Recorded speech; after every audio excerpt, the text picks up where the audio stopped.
Lcci.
I like us to begin to settle down on our various seats for us to begin.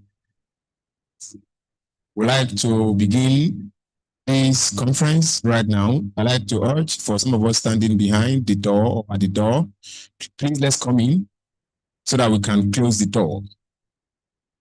Please tell others outside to please join us as we like to begin. As powered sector of the Lagos Chamber of Commerce and Industry, the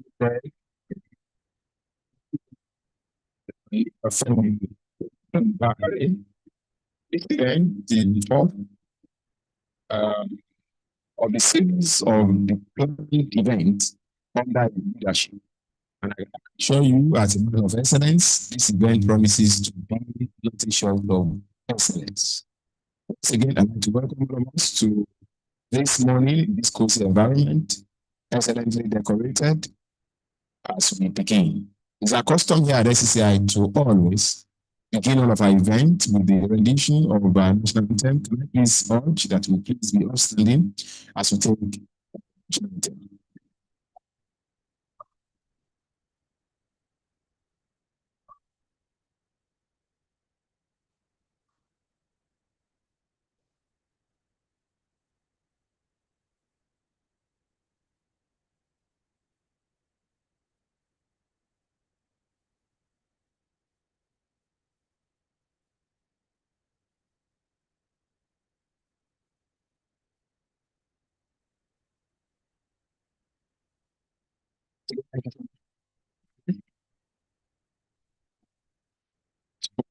Sick that we should the reserve seat is well parked and loaded.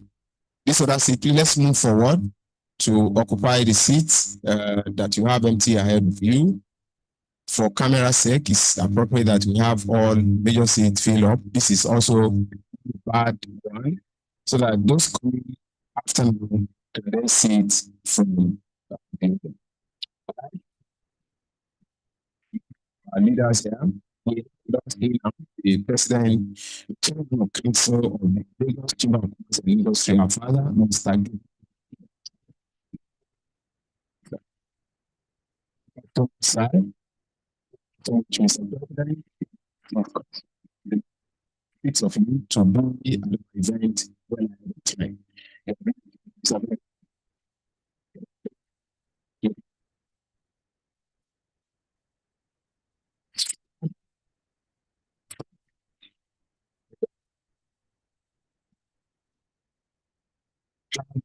this is what's the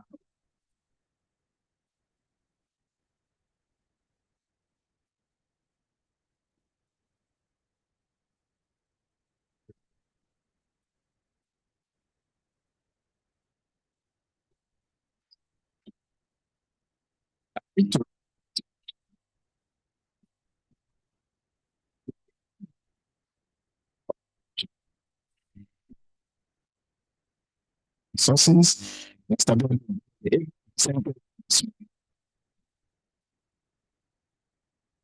Thank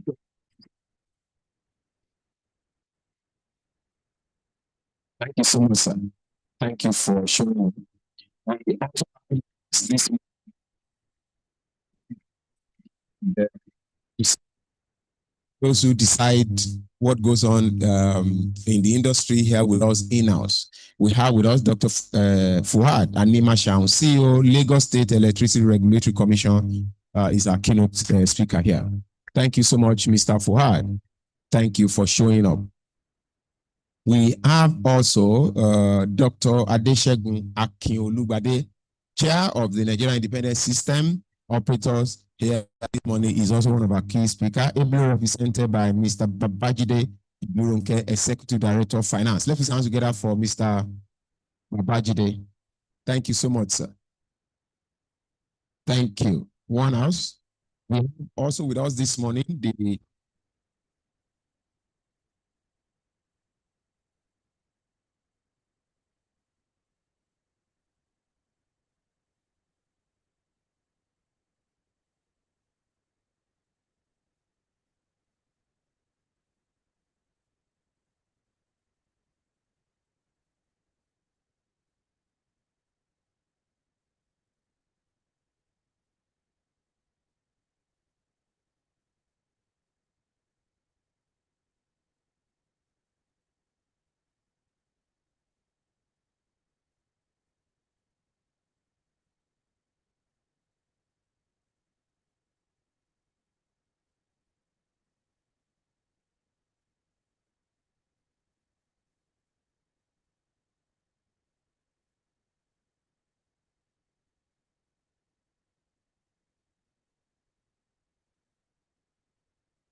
and to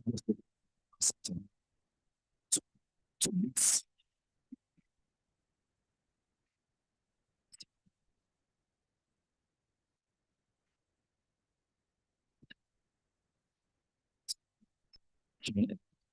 It's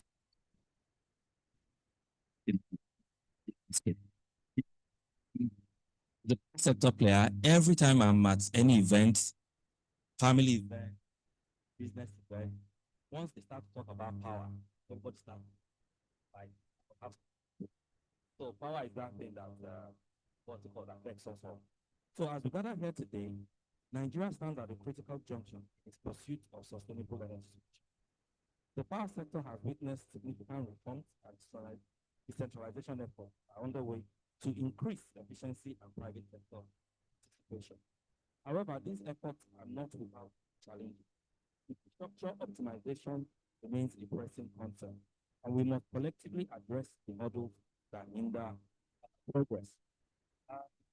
Some years back, I was invited to Lagos startup, and as I walked into the park, a lot of young people, their laptops working. I said to the Schneider director that was beside me that young people on their laptops, they do with us because everything runs on power. Data centers, laptops, servers, everything runs on power. So we say power sector is the backbone of any economy. And Nigeria's growth is linked to its ability to provide reliable and affordable energy. As industry leaders, policymakers, and stakeholders, we must leverage this platform to share insights, best practices, and innovative solutions to drive the sector forward. Today's discussions will focus on navigating the complexity of decentralization, optimizing infrastructure, and harnessing our financial resources to enhance power generation, transmission, and distribution. Over the years, Nigeria has made notable strides in increasing power generating capacity, but transmission and distribution bottlenecks persist. The challenges are multifaceted, ranging from infrastructure deficits to regulatory hurdles. As we deliberate on this issue, we must prioritize practical solutions that attract investment, promote competition, and ensure energy security for Nigeria business households. As we engage in today's discussion, I encourage us to think collaboratively and focus on actionable outcomes. Let us work together to shape the future of Nigeria's power sector, drive economic growth, and improve the quality of life for our citizens. I wish you fruitful deliberation. I look forward to insights and recommendations that will emerge from this panel session. Thank you very much, everyone, for coming here today. I look forward to very engaging conference. Thank you.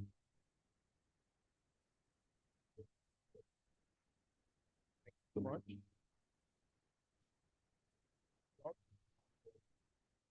Well, now that we know where we're here, expectations from my end very high, looking at the caliber of men who are on panel session, be from their word of experience, solutions, well tailored solutions of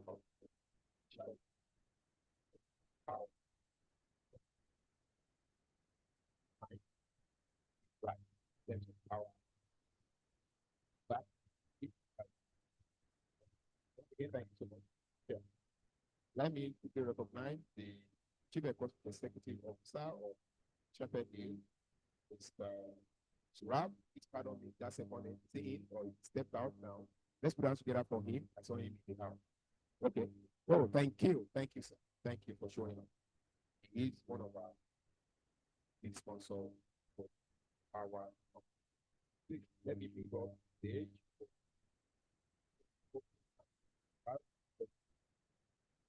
feedback. It's Gabriel Idaosa, OCA. Please put your hands together for him as he takes. Okay. Our clapping list today. Let's clap on him. Thank you, Mr. President. Thank you, sir.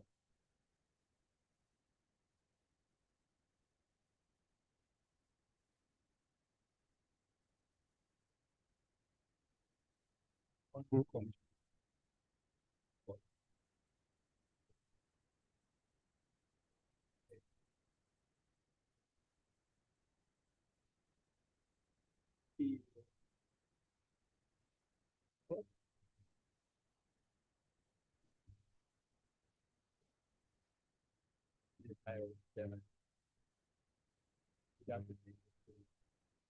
Before I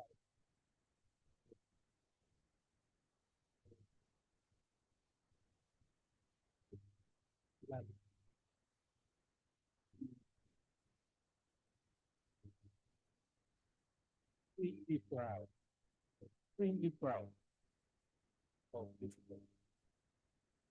quality of the audience, I see. Thank you. Very good message.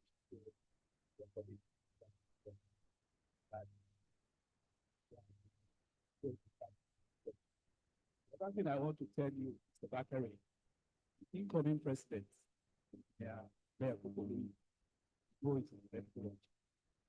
That's the forum. So they are very, very high. But who have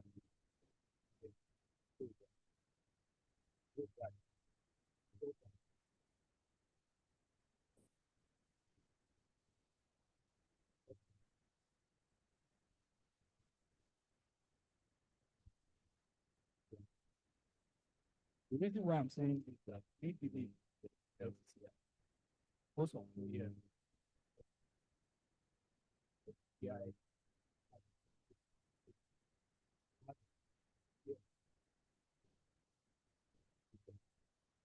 one of the things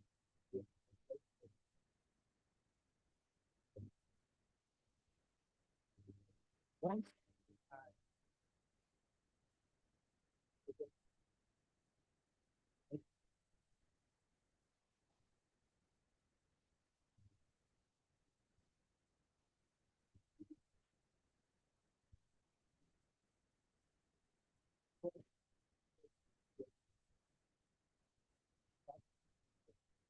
the focus of the issue, what like this, to get it right, it's what it looks like.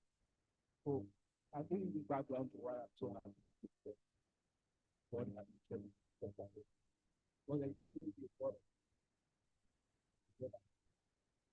work with the world and the key of our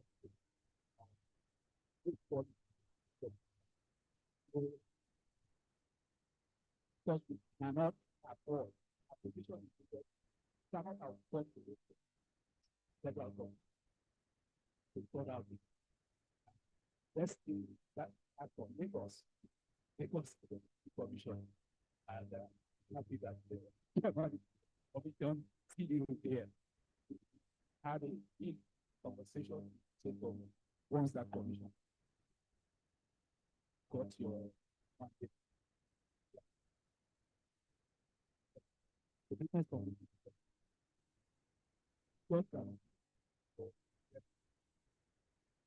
because can sort out itself. I'm sure the rest of the country will be motivated to forward. So, Mr. Bakari, I'm begging you.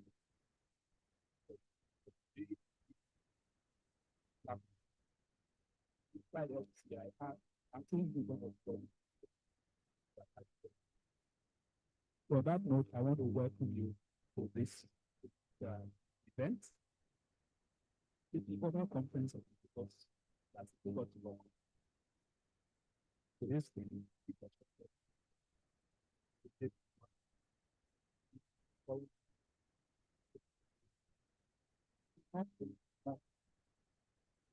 you have started that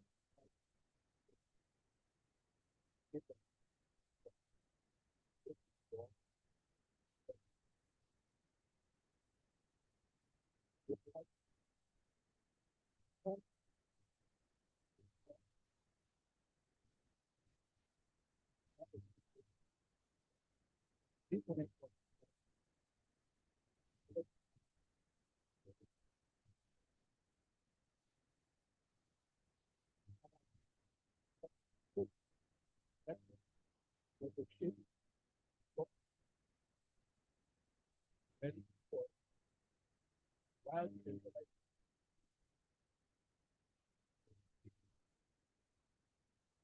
also expose long-standing weakness of the federation body. Looking at the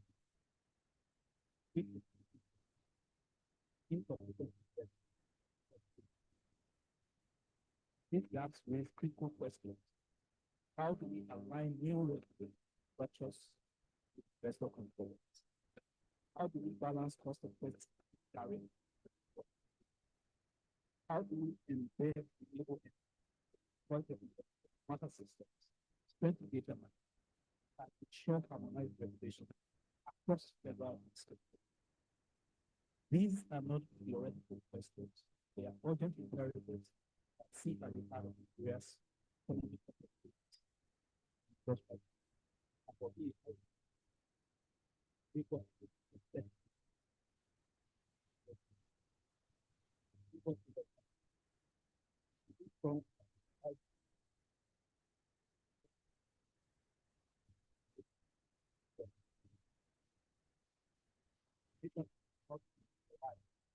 Without reliable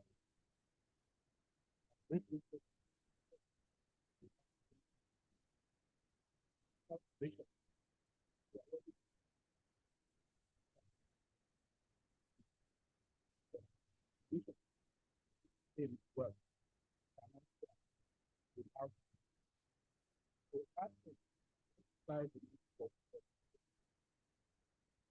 efficient market quality.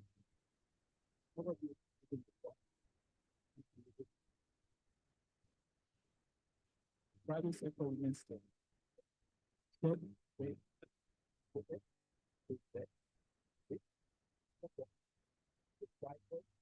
environment.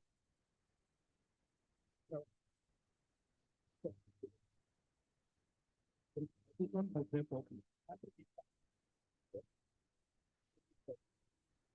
Clear rules for all actors to prevent issue. These companies offer for that all participants challenge assumption and propose action. What was not on that wasn't challenges and stopping them. What on identifying tactical steps that will improve resilience, strengthen, expand renewable implementation, work financing, and empower states. Biggest thing for us necessary to provide competitive and sustainable development. It invites that courage to build our advocacy and meaningful national policy reforms. One of the I personally want to decide on that while we contribute to national policy reforms, Lagos State must guide its own agenda. Lagos State must at its own pace. I therefore commend Lcci Group, particularly our chairman, Mr. Ban. It has sponsors and partners, every participant for your dedication to building a stronger, smarter, and more resilient power ecosystem. Together, we can transform the era of decentralization that we get for us to the era of structural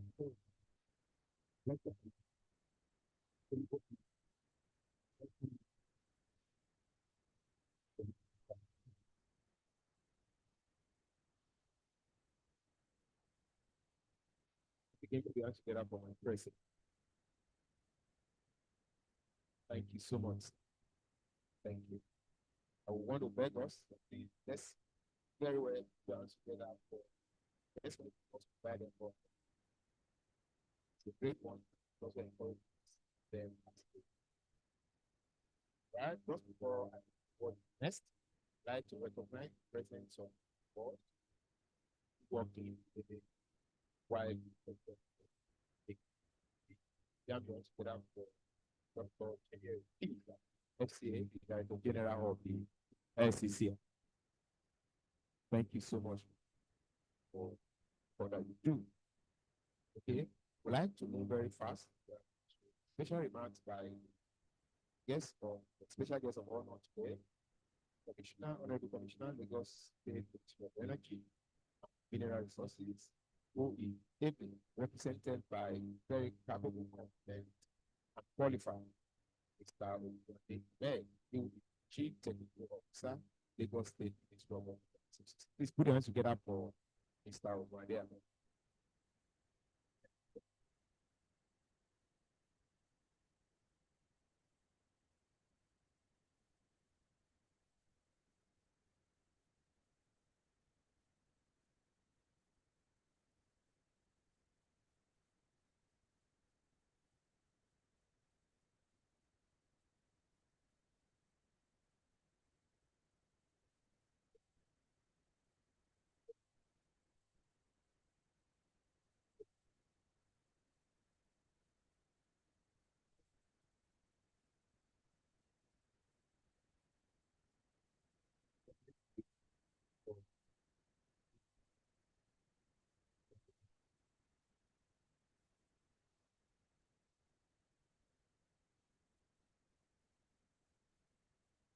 The theme of today's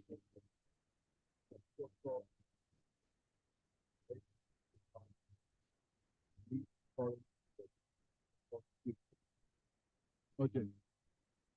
Our nation stands in a defining moment with decentralization now firmly embedded in the Electricity Act and states empowered to drive their own electricity market. The conversation has shifted from what is possible to what must be. In Lagos, we have made a shift early. Over the past few years, Lagos has taken bold steps to build a modern, resilient, decentralized electricity ecosystem. The Lagos electricity market is no longer an idea. It is an evolving structure. Through our Lagos electricity law, the Lagos State Electricity Regulation Commission, Lcci, and our integrated resource plan, we have outlined clear paths towards reliability, affordability, and energy access for all. We are very clear-eyed about the challenges. First is infrastructure optimization. Our distribution and transmission network requires significant investment, refurbishment, and smarter management.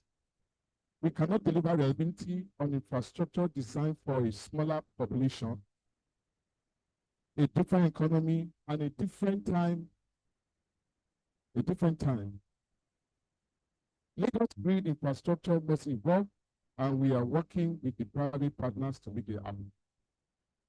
Second is commercial sustainability. Decentralizing this sector into these new players, new rules, and new responsibilities. States must build regulatory frameworks that protect consumers, inspire investor confidence, and ensure cost-reflective tariffs that do not discourage industrial activity. Lagos has taken the lead with transparent regulation, structured licensing, and a coherent pathway for embedded generation. Third is coordination across the value chain. The Nigerian power sector must stop operating in silos. Distribution cannot succeed without improved transmission. Generation cannot scale without banking off-take agreements. And regulation cannot be effective without data transparency. Also, collaborative engagement.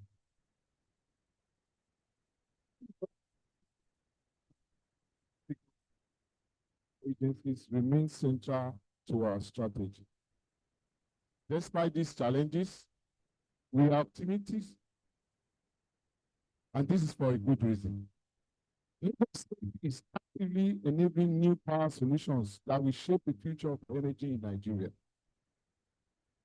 We are strengthening our embedded generation framework to support industrial clusters. We are also modernizing street lighting with solar retrofit across 42,000 units, demonstrating the power of clean, reliable grid solutions. We are building a regulatory environment that allows innovation to thrive from mini-grids to hybrid energy systems. And we are preparing Lagos to support Nigeria's next phase of industrial growth, powered by reliable, sustainable electricity. The decentralized era is here. Lagos is ready. But let me be clear. Not having the electricity market in isolation. Industry operators, financiers, policy makers, investors, we are almost here our work.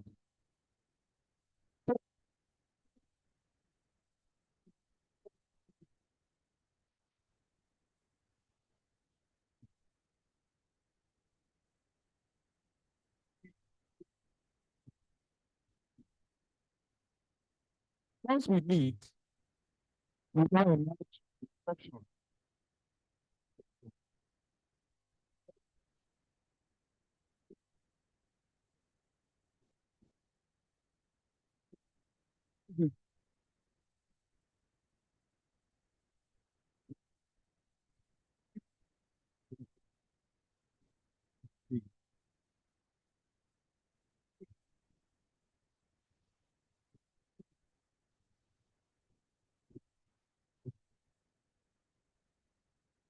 Thank you to LCCI Power Group for your vision. Thank you to our keynote speakers and panelists for your leadership. And thank you all for your commitment to a brighter, more energized Nigeria. Lagos is ready. Nigeria is ready. Let us power the future. Thank you.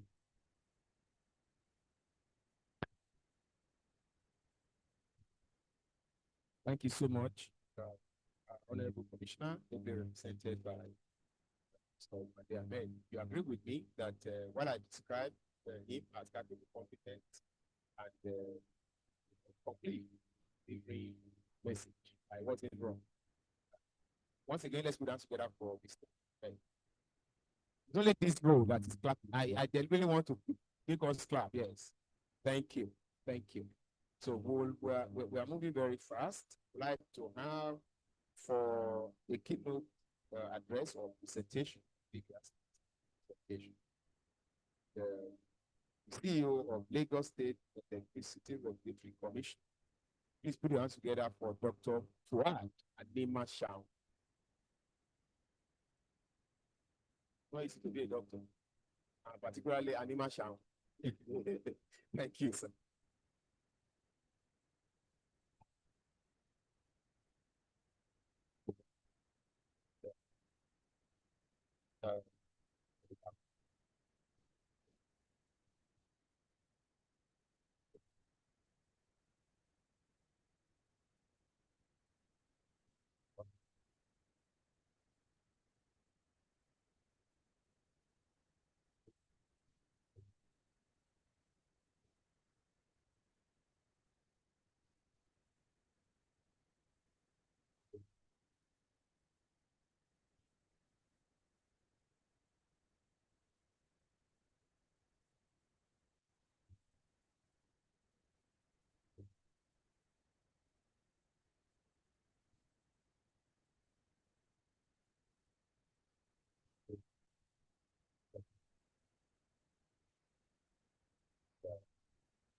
Right.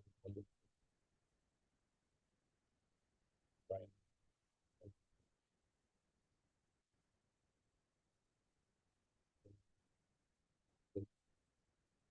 So,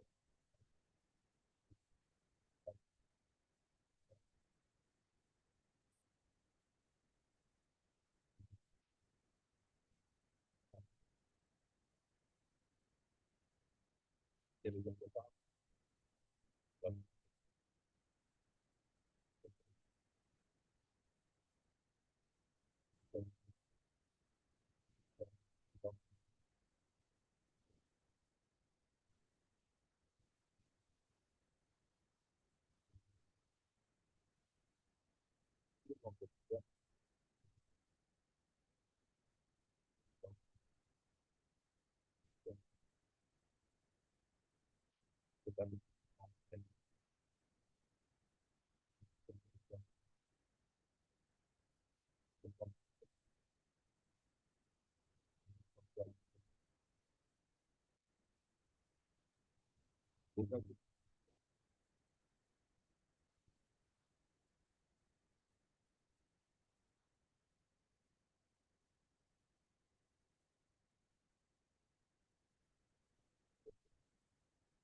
This reality makes essential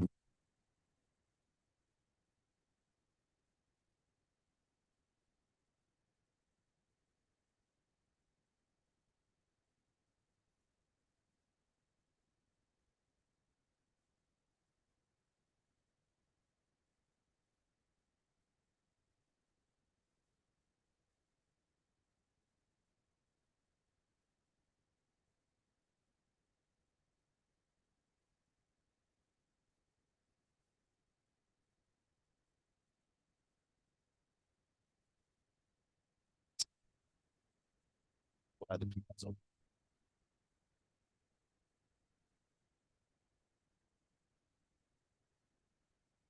governments to legislate and establish their own local electricity markets. This includes licensing for generation, intrastate transmission and distribution. States like Lagos, Enugu, Abia, Akwa Ibom, to mention a few, are already moving aggressively to establish these subnational markets. Market unbundling. It separates the market operator from the transmission company of Nigeria, creating an independent system operator. This is crucial for optimizing grid optimization and stability, allowing the TCN to focus purely on the physical infrastructure and assets, encouraging private and DRE investments.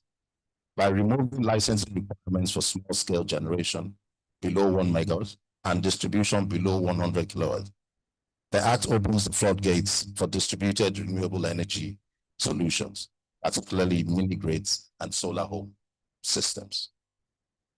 The legislation presents the LCCI membership with an unprecedented opportunity to move from being passive, captive customers to a single fragile grid to active participants and beneficiaries of diversified power solutions. Infrastructure optimization strategies for resilience. Optimization means making the existing assets smarter while aggressively building decentralized resilience. Our strategy must focus on 3 core areas. 1, grid modernization and digitization. SCADA implementation. We must push for the effective deployment of supervisory control and data acquisition systems across the national grid. SCADA offers real-time monitoring and automated fault detection, which is critical to enhancing stability and preventing cascading failures. Smart metering. The current meter acquisition fund, MAF, initiatives and other programs must be accelerated and made transparent. Closing the metering gap is the single most important optimization strategy to instill financial discipline, ensure cost-reflective tariffs, and reduce the colossal commercial losses that starve the entire value chain of investment capital.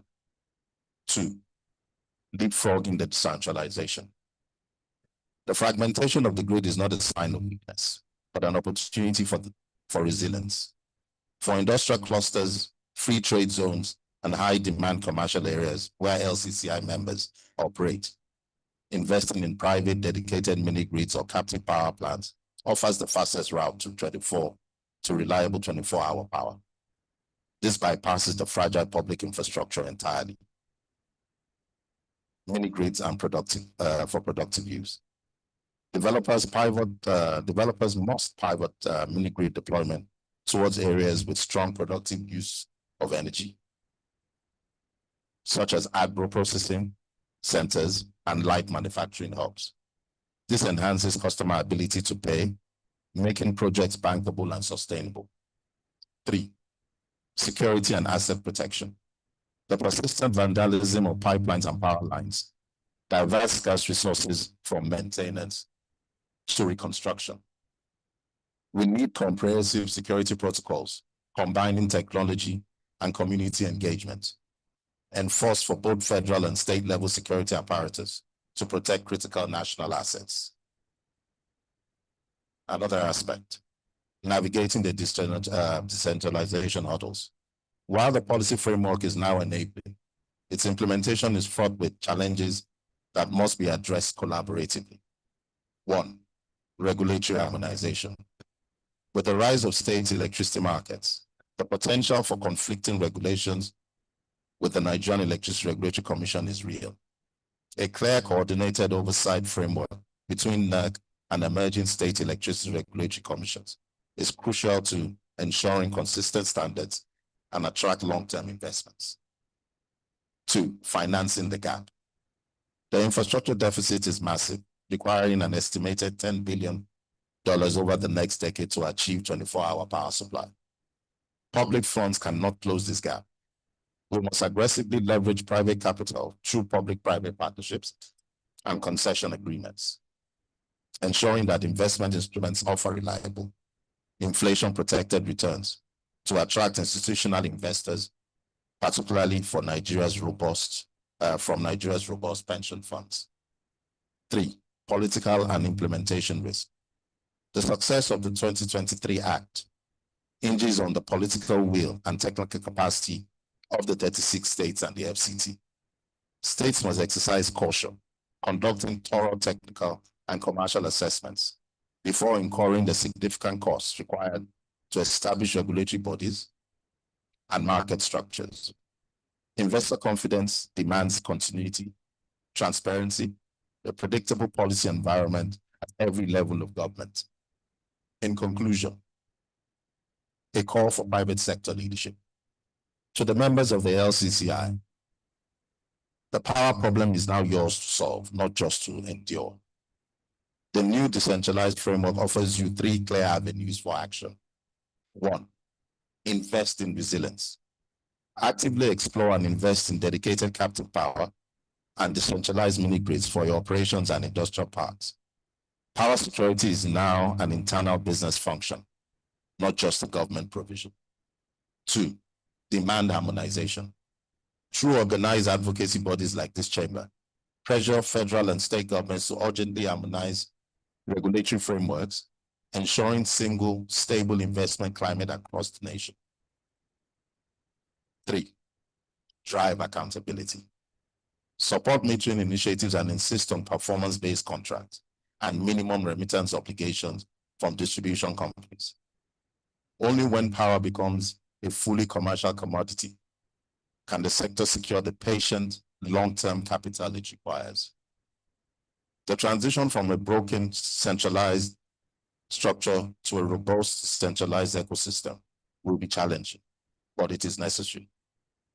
By optimizing our existing infrastructure through digitization and by embracing the decentralizing spirit of the Electricity Act 2023, we can finally build a power sector that does not just meet Nigeria's energy needs, but truly powers its destiny. Thank you very much.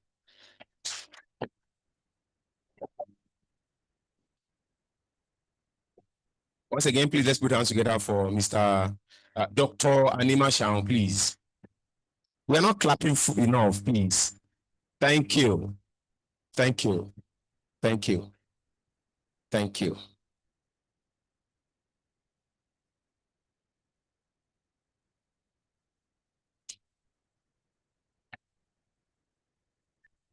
Thank you so much, Doc. As jokingly said earlier, it's not a joke to be a doctor. I've been struggling to get that thing, that degree, that level of education, support. And I know the support of people like Daniel Shama, I will get my own soon. So we tell the University of Lagos, so please give me my PhD very soon. Thank you. Thank you. Thank you.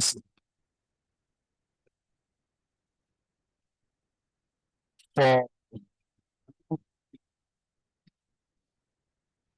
presentation, Chair of Independent System Operators, Dr. Adeshegun Kiolubade, join us. But just before Dr. Kimbade comes up, I'd like to recognize the presence of few of our leaders that are here. We have with us Mr. Martin Saroge, Vice Chairman of this SCCI. Let's put together for Mr. Martins. I saw him somewhere. Okay, maybe he stepped out. We also have the chairman of the Young Business Leaders Group of the LCCI, Mr. Biodun. Let's put together for Olaluko. Okay, somewhere at the back. Thank you so much. Now join me in welcoming for his presentation, Dr. Adeshegun Akiolubade. Let's put hands together for him, please.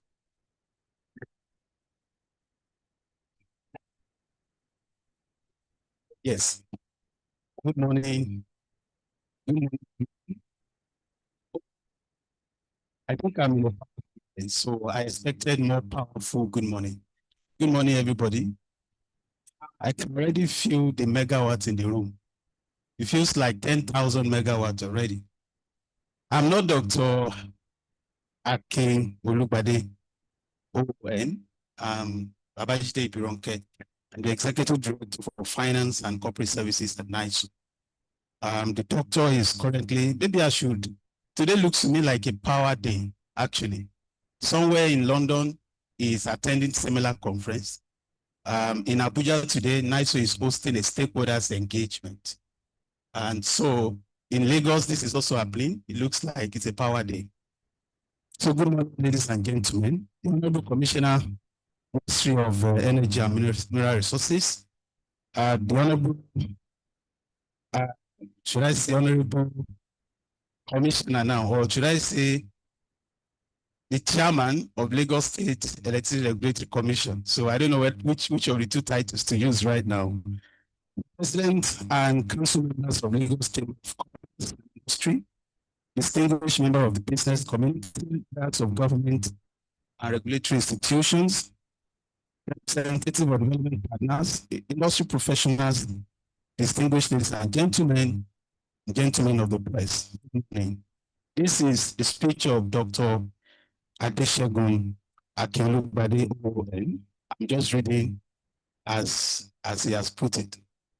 It is my great pleasure to address this distinguished gathering of thought leaders, policy shapers, and industry stakeholders. At the moment when Nigeria electricity sector stands at a defining crossroad, I wish to commend the Lagos Chamber of Commerce and Industry for choosing theme that speaks directly to the heart of the nation's power sector transformation, infrastructure optimization, and challenges in the power sector amidst decentralization efforts. This theme could not have come at a more critical time. Nigeria's power sector today is in the midst of structural, institutional, and technological redefinitions. For over 6 decades, the electricity supply industry operated in a centralized value chain, from generation through transmission to distribution, controlled primarily by infrastructure, investment, regulation, and market operations were nationally planned and centrally executed. However, 2023 constitutional amendment structure era of decentralization where subnational entities like Lagos State, Enugu, and the rest of them now have legal and operational right to plan, generate, transmit, and distribute electricity within their jurisdiction. Where this development there is promise for localized decision-making, private capital attraction, and improved service delivery. It also introduces a new complexity in infrastructure planning, system coordination, and market regulation. At the same time, Nigeria's energy sector is facing multiple realities.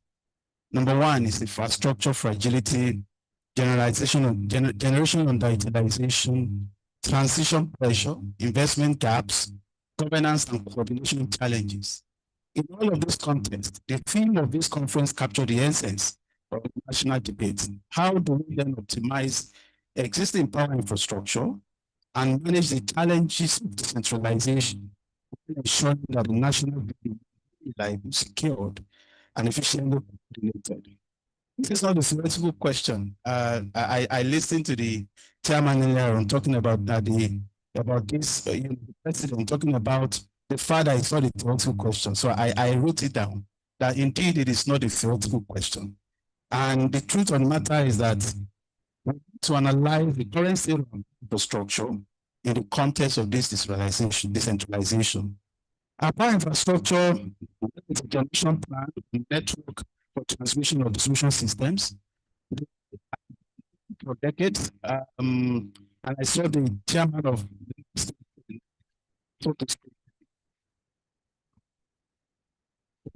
and there have been a lot of collapses in the system. By the way, this year we've not, since the inception of NISO, we have not had a major system collapse. I just thought I should point that out. We had a little grid disturbance somewhere along the line, but it lasted for less than 25 minutes. We restored the grid back. And you would have seen that the grid had been stable since this was implemented. Now, distribution infrastructure too, they face enormous stress. Many networks are outdated, everybody has said that to do. These challenges need to identify key optimization opportunities for our legacy infrastructure. So before we build this infrastructure, we're saying there's a need for us to optimize what we already have. First, digitalization will help us to do this very fast. And one of the things we are doing at NISO is working together with our partners or our sister body, TCN, to upgrade the SCADA EMS system that will solar regional stations. That SCADA EMS project soon, it can help us have a real control of the entire system. Recently, we were able to synchronize the West African Power Pool. All the 15 member countries across West Africa were synchronized. I'm sure you must have seen in the news that we synchronized successfully. And this was a feat that was achieved. We weren't able to do this in 2007 when we tried it. Over 18 years, it lasted for just 7 minutes when it was ever attempted. But recently, November 8th this year, it was achieved. We were able to synchronize the entire West African Power Pool, and it lasted for the duration of the test, 4 hours, uninterrupted. And another feat, that is actually not the story. The story was that whilst that was going on, a plant tripped in Cote d'Ivoire, a 109 megawatt plant tripped. Nigeria was able to back up that plant, and there was no blink across West Africa for the entire 4 hours because Nigeria was ready to make this happen through the organization that was introduced by WAP and the coordination with other agencies across West Africa. So digitalization plays critical role and will continue to in that part. The SCADA EMS, once it is completed, will also enable us to have more visibility. At NISO, we're like a driver, and if a driver does not have visibility, you know what that means to the driving, in fact, the entire public, not just the driver alone, including even the road controller. And so when we do today, that project of synchronization very successful was not because we already have a SCADA, but we had to find a way to innovatively create some IoTs within our system, using our engineers internally to develop what we call the IoT that enable us to see all of those plants as they generate, and it came very handy during the test. Significant progress in that regard. The NEC, our regulator, has also mandated that all of the plants in Nigeria will have what we call the free governor mode of control. That will also allow us to be able to have more visibility across board, and this will also improve and reduce the number of grid collapses that you will see in the days ahead. Now, that is part of optimizing what we currently have. There are other challenges that we have also identified in adapting transmission and distribution system to decentralized power generation. We have technical challenges. I mean, everybody talked about this today. We've seen some institutional challenges emerging. We've seen some regulatory challenges across board. The truth of the matter is that the adaptation of the transmission and distribution system in this new order depend on three major things. The first is clear coordination protocol between states and the national system operators. We also have investment in automation and communication and control technologies. Institutional collaboration anchored on mutual accountability and data transparency is also very key. So this is where NISO becomes very, very strategic to serve as a neutral coordinator, ensuring decentralization proceeds technically secured and economically efficient national framework. This framework rests on four key pillars. The first is integrated planning. The second is collaborative governance. The third will be data transparency and system modeling. And resilience and sustainability will be the fifth. In conclusion, and this is a call for strategic coordination and a shared vision. Distinguished participants, the decentralization of Nigerian power sector presents both a historic opportunity and management challenge. The opportunity lies in the ability of subnational government and private actors to drive innovation, capital, and improve service delivery. The challenge lies in maintaining system integrity, reliability, and fairness as multiple actors enter the space. Infrastructure optimization, therefore, is not just a technical necessity. It is the bridge between our centralized past and our decentralized future. Together, we can build a modern, resilient, and inclusive electricity network that not only keeps the lights on, but sustainable growth and industrial transformation across our nation. Thank you.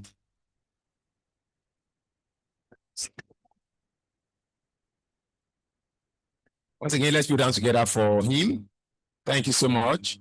He has done excellently well in representing Dr. Akin-Olugbade. Thank you so much, sir.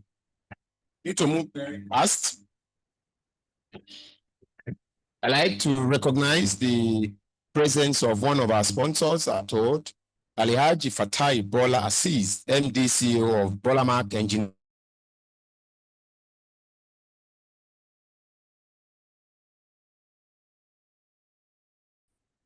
We very fast. I'm told after now we'll have tea break. So for the airline sponsors remarks, they have just two minutes for the airline sponsors remarks so that we'll move very fast. Other programs are ahead of us today. And we'll see have the panel session where the real meat lies. I'd like to first call the MD CEO of Chapel Hill, Mr. Bolaji Balogun, for his 2-minute remark as a sponsor. Let's put down together for Mr. Bolaji Balogun.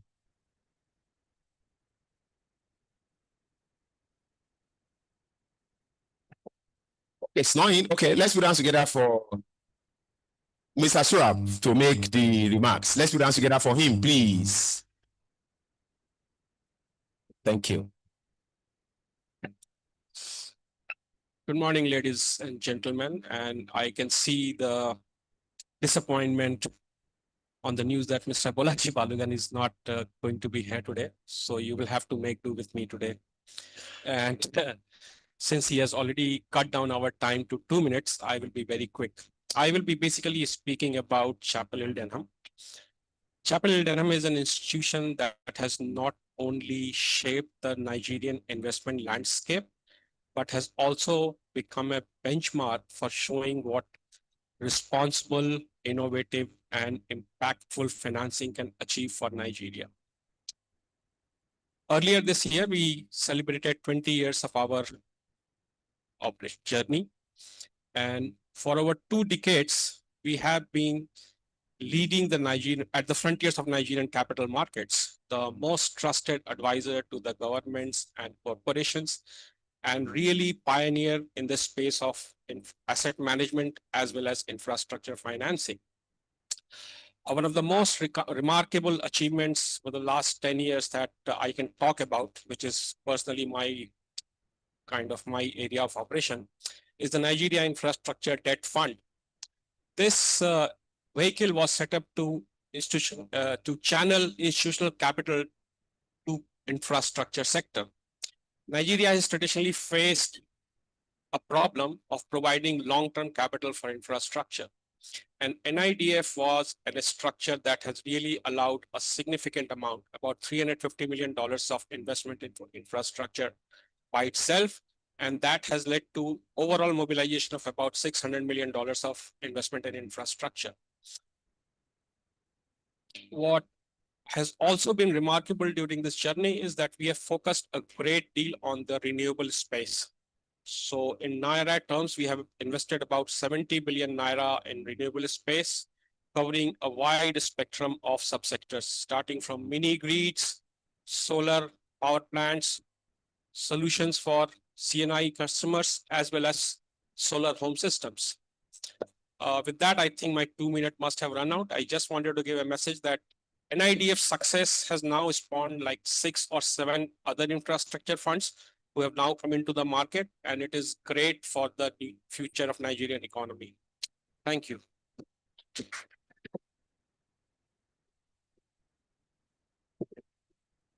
Thank you so much, sir. Next, we have the Tetraco Energy, Mr. Oladele Alani, rep. No. Yes, that's fine. Thank you.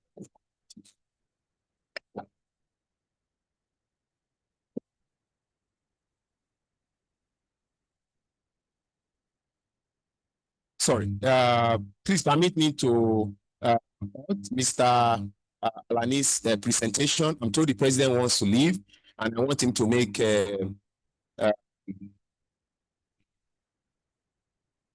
you should finish. Okay, president said you should finish. Such a win. Yeah.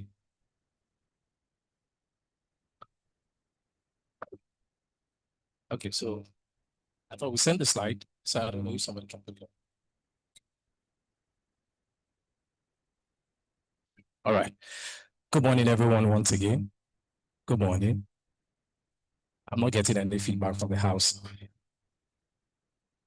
Okay, so when people clap for you, it's either of two things. Either they want you to get off the stage or they are actually enjoying you. And I barely started, so I'm wondering what's happening. Good morning, everyone. All right, thank you. I think I'd like to say another big good morning to the president for considering it. I consider it a great honor for you to have me speak just before you take your leave. Thank you. So I hope this is really worth your time. Okay, so my name is Oladele Alani. I lead the commercial operations for Tetraco Energy Group, and I'm sure everybody here knows who Tetraco is. With a show of hand, Tetraco Energy. All right, thank you. So since we've already cut down our time to about 2 minutes, so I'll just quickly run through what we have here. Earlier, I was sitting there and I heard the previous speakers talk about how much we need to do, right? Especially as regards the new decentralized energy system that we have in Nigeria, right? And in Africa as a large. No doubt there are plenty of issues and we can't just, keep going about that, but rather I'll just quickly walk you through what we are doing, as Tetraco to be able to at least contribute our own quota. And I can see some of the partners that we work with here in the room. I can see Mr. Tola Talabi. I'm sure he can also say one or two things about Tetraco. So first thing, this is our brand promise to be Africa's most preferred energy provider.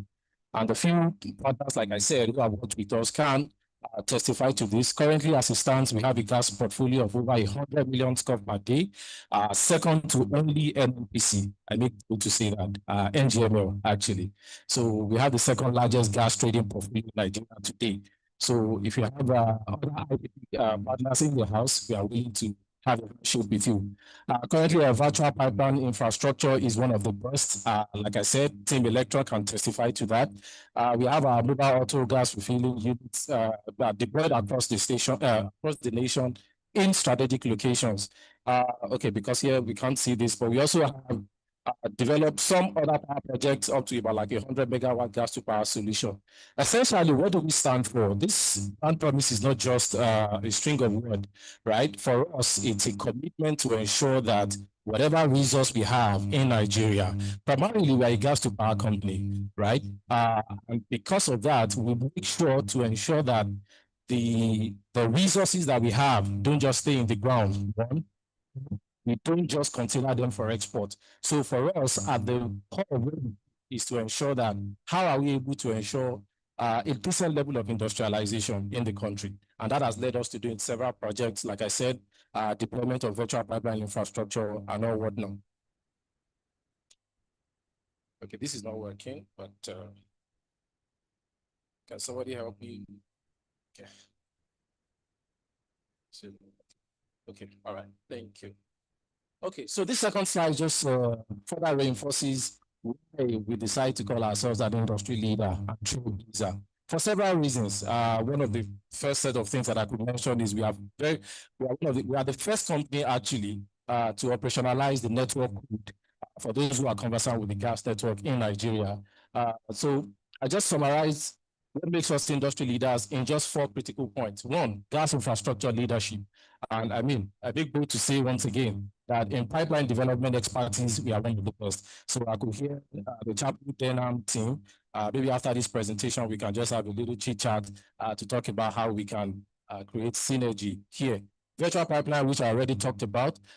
To the far right there, we also talk about the fact that we provide cost-effective solutions, which means when you come to us for your energy needs, we work with you to ensure we design an energy solution that works best for your project, essentially. Project execution, we are one of the best in class, right? We deliver projects as quickly as in 6 months. And I'm talking about a critical infrastructure project. Engineer Fiji, who's sitting right here, can also testify to that. Customer-centric reliability, unfortunately, you can't see. But again, just let me just, okay, that. So finally, we'd like to quickly call everyone, all and sundry, to partnership. Private sector industrial energy solutions, we are very much available for conversations around that. Also, for financiers who are seeking credible execution-focused developers, Tetracor should be your go-to person.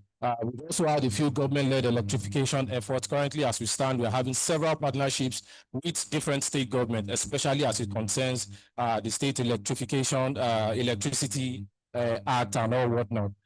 Finally, we also have access to OEMs and technology companies who are willing to do great things in the country. Thank you. Thank you so much. Thank you so much, sir. Thank you. As promised earlier, I'd like to quickly do 2 things before I release the president. I'm told he has another meeting. First is to take my photos for the press. At the same time, the president will give the plaques to 3 of our leaders who had made presentations. Please, somebody should help me move this to the edge while I ask. Mr. President, please take a step forward. Media guys, please, let's get our cameras ready. This is the picture for the day.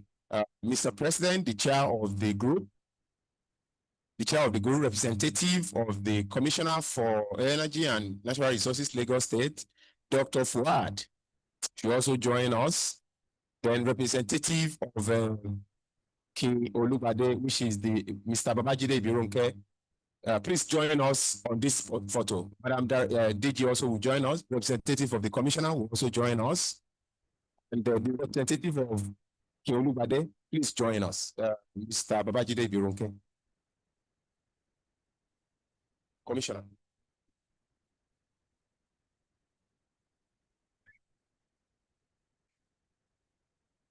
Okay, okay, that's fine. Let's move a bit closer.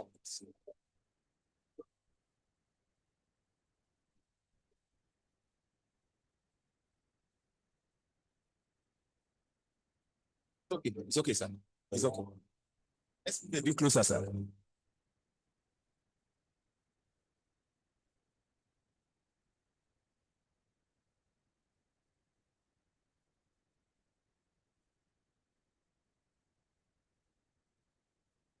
Thank you. Thank you, gentlemen of the press. We go. Thank you. Thank you, sir. Mr. President, thank you, sir. Thank you. Please help me return the stand. Yeah, you can hold on. Don't go yet. Don't go yet. I'll bring them out. You need to make presentation today. Mr. Chair, Mr. Femi, please don't go. You need to join the president in making the presentation. If somebody should help me with this stand. Okay, let's leave it there. We'll bring it back. Madam DG, you want to join us too? Thank you. First on the list to be presented is the representative of the commissioner, Mr. Ogwande Ahmed, who is representing the commissioner for energy and mineral resources Lagos. So let's put hands together for Mr. Ogwande Ahmed. Give it to the president, yes. Please. Thank you.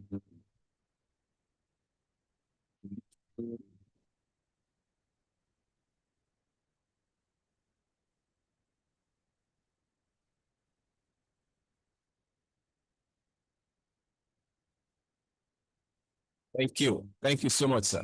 Thank you. Let's put hands together for the regulatory commissioner. Next is Dr. Fuad Anima Shao. Can we have Dr. Fuad? Yes. Thank you, Doc.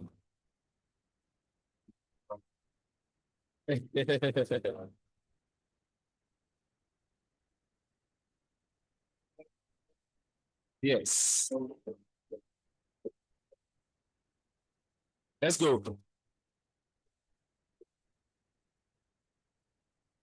Thank you. Thank you, sir. Thank you, Dr. Fuad. Last but not the least, at this session is the representative of Dr. Adesegun Akeolubade, Mr. Babajide Ibirunpe, AD Finance.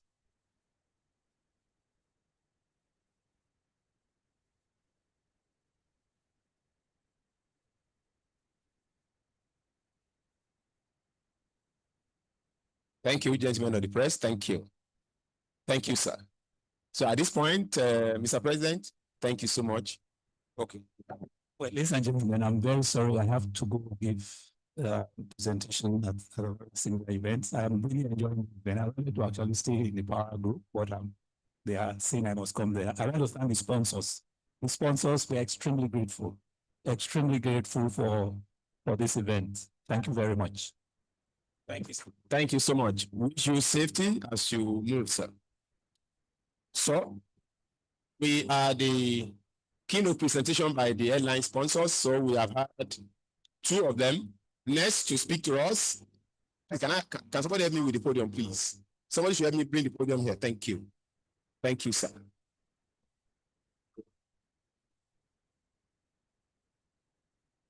Thank you, sir.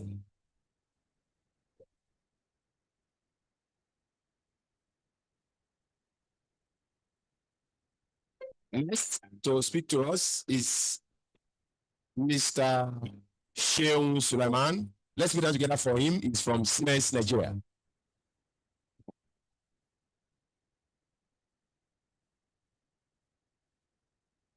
My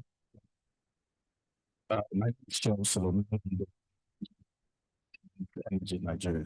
And to think from this point, I was still along with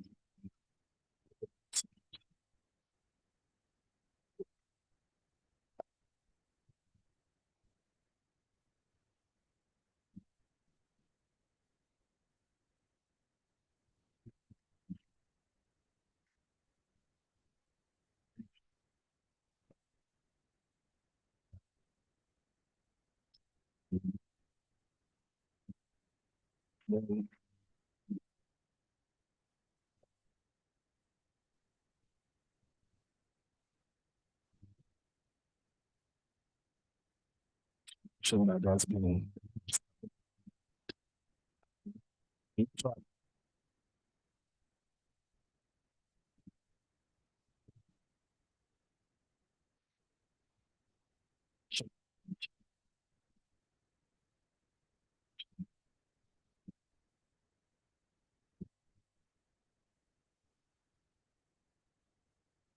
so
nation for this conference, and also collaboration is a very good step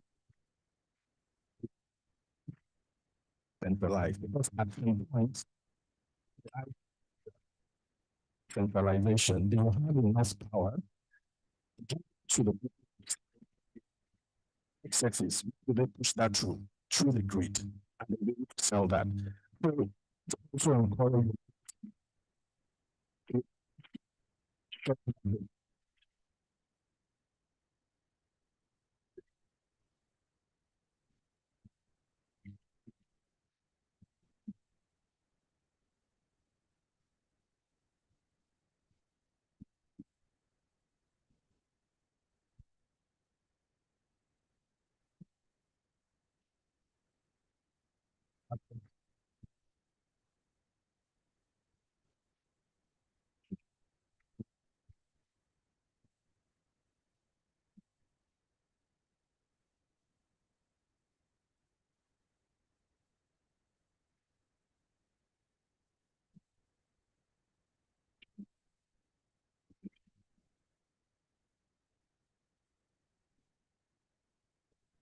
Thank you so much, Mr. Suleiman. Just to emphasize about that your visit to the president, one of my good friends, Dayo Rolu, was on that trip. That's to tell you what Siemens is doing. Dayo has been a very good one, good hand with Siemens. Thank you so much. I would like to move to what is the next online sponsor, Feng Church Power. Please make welcome Engineer Martins Fowowe from Feng Church.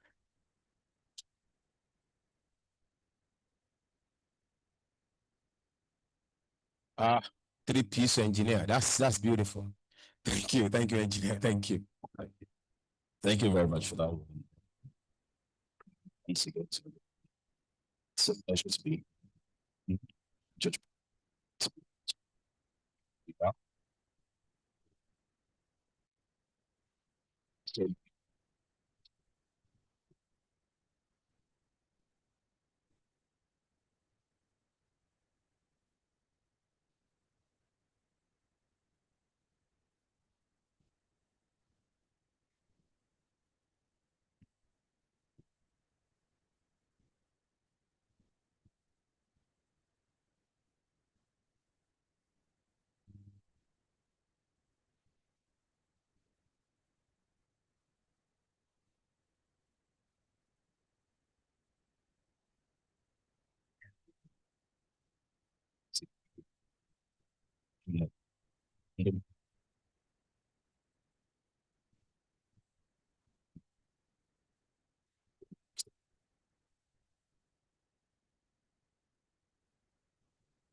We also have to think about management. It is communities where we want to say, for example, we have a three.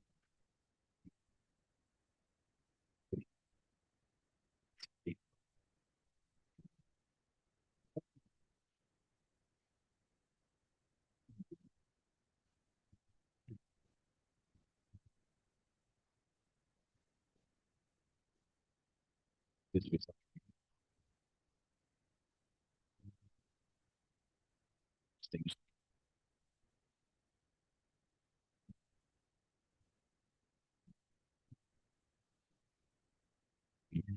Yes.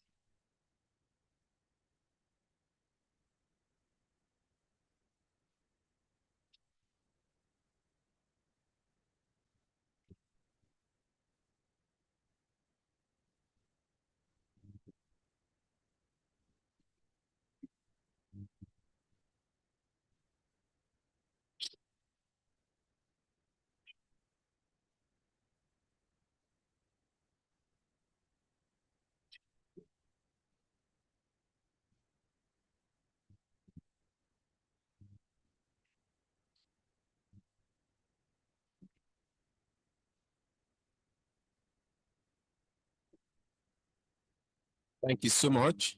I know our chairman of this power group is happy to have seen his engineer on 3 piece deliver excellently. We have a power church, friend church. I saw him smiling when our brother on 3 piece. I keep talking about this 3 piece suit. We'd like to take have a tea break. So that's to encourage us for us to stretch our legs outside to take the tea and come back to our seat. I'm told that will be like 10-20 minutes. That is going on. We like to do it table by table. I'm told the first table is the chairman's table. Next to it is the one on the right hand, left. So I'll just go that way and I'll get back 10-20 minutes. I believe we can do that in 10-20 minutes. Gentlemen of the press, please bear with me.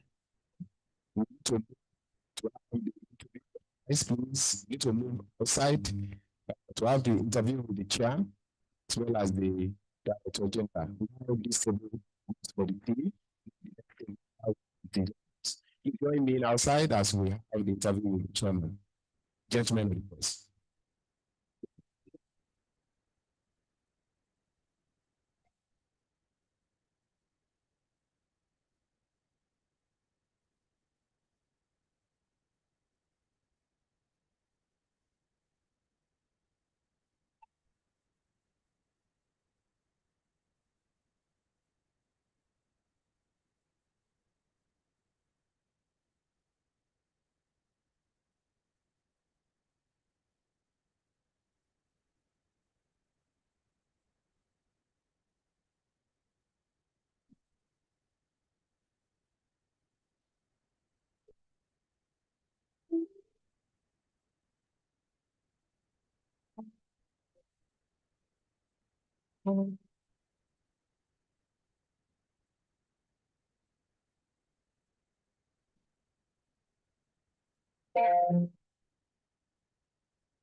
I'd like to announce that please let's allow Mr. Chair to meet us outside for the interview.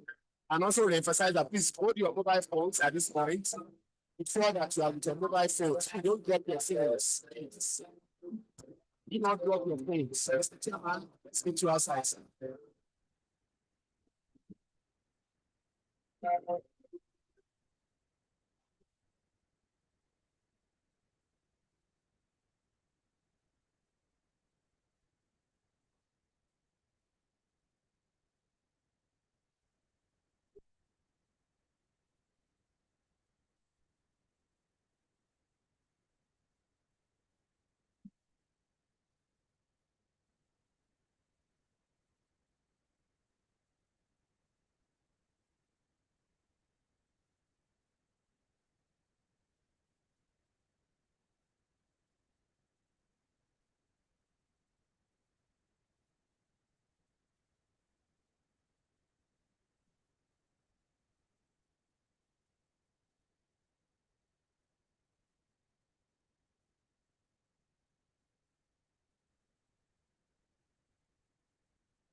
Thank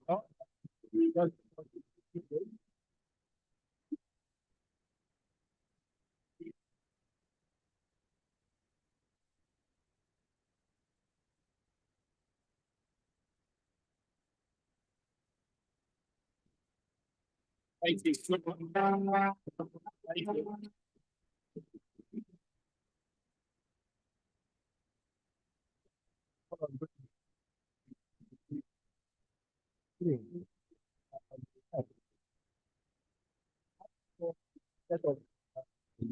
Thank you.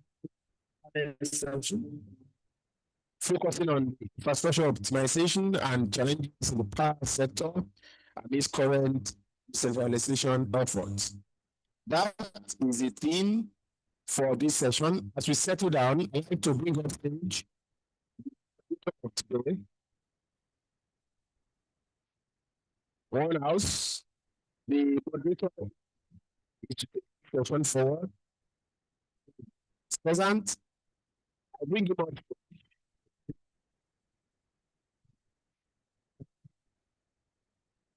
1 minute for 5 minutes. Thereafter, we have question and answer as well as comment and feedbacks. When we do yes, just before we tell you to go. Join me as I make welcome to this session. Mr. Anthony Osiamama. Solicitor. Let's be together for Mr. Anthony.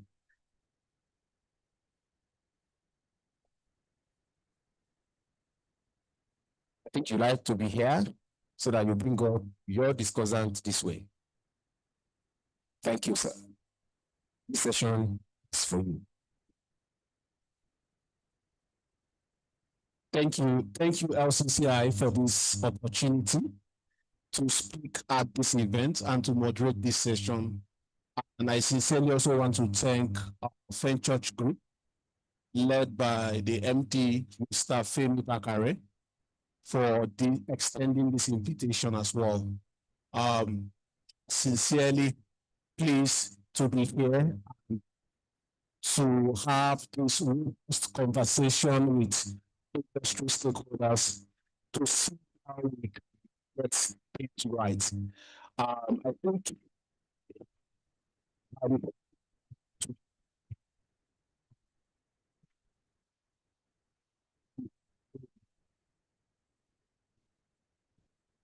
that's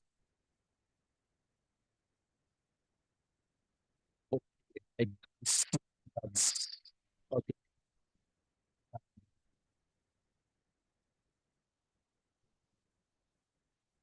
Okay. Okay. First person I'm going to call on to join me on the stage is Mr. Uchenna Ubaro. Uchenna is the Uchenna, what you see here, I don't think it it says infrastructure manager. I know you have you are not much bigger capacity. You are not under an infrastructure manager, but I permit you to talk about that. But let me just stick with what I have. Uchenna is the infrastructure fund manager for United Capital Infrastructure Fund. Please, a round of applause for him.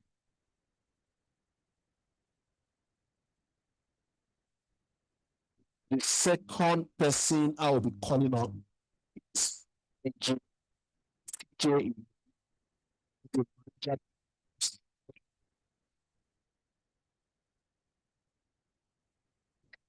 So much.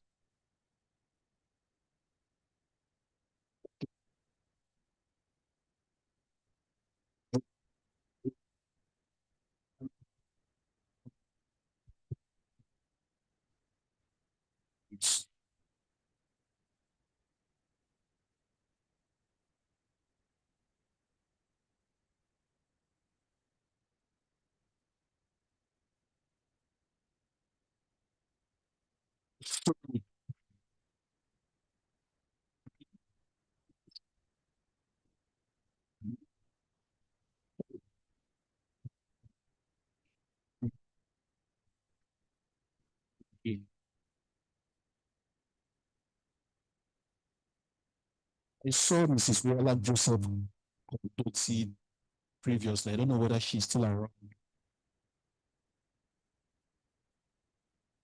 Okay, okay. She will join us shortly, and I'll call her very soon. I will give the just a minute, just say something before we jump into the meat of the day. Starting with Uchenna. Good afternoon, everyone. Pleasure to be here. My name is Uchenna Maru. Anthony has spoken to my two hearts, so I lead the infrastructure fund at United Capital, Chief Investment Officer for that vehicle over there. Before I start, I would like to say to all the gentlemen in the house, Happy International Men's Day. Can we have a round of applause for ourselves? Yes, we know we didn't put as much media attention as International Women's Day, but yeah, we give ourselves a pat on the back. Just to say, happy to be here. United Capital very key to support infrastructure, to be two key components there. And interestingly, we have investments in both sides, both on the power side as well as on the energy side. To be in that space. Thank you very much.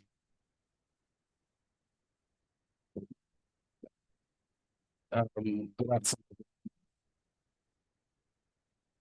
So I will just tell the line of the last speaker. Happy International Men's Day to all of us. All right, so I'm a very ardent believer that not just energy should not just be available, it should also be affordable. And for that to happen, we all in this room have responsibilities. And that's one of the things or the topics to be discussed today that really interests me in being part of this gathering, this conference. Thank you very much.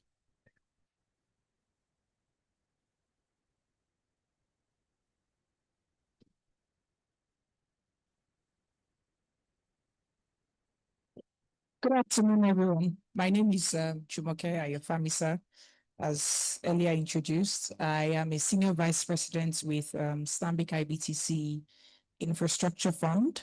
We're a fund that is focused on catalyzing investments across multiple sectors, power inclusive, either via debt or equity.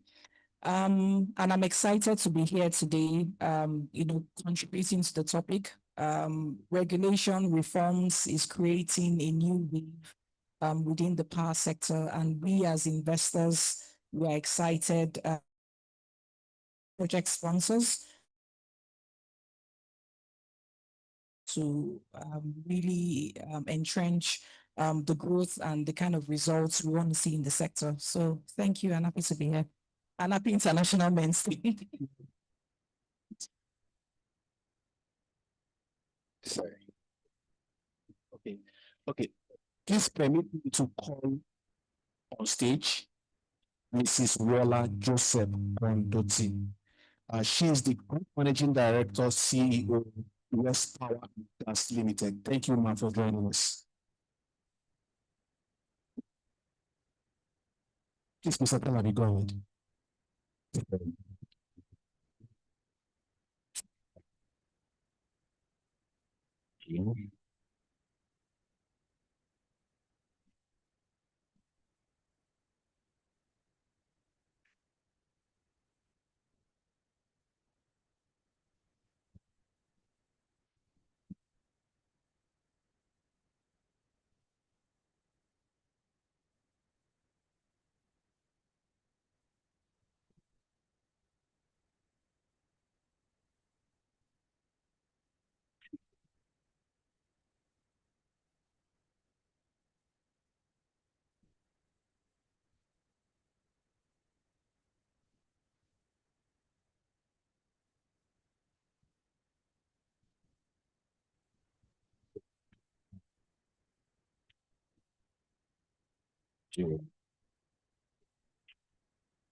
So, so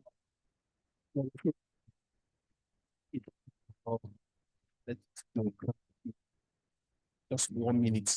Okay, quickly, Joseph Community, CEOs are gazetted, electricity, sit on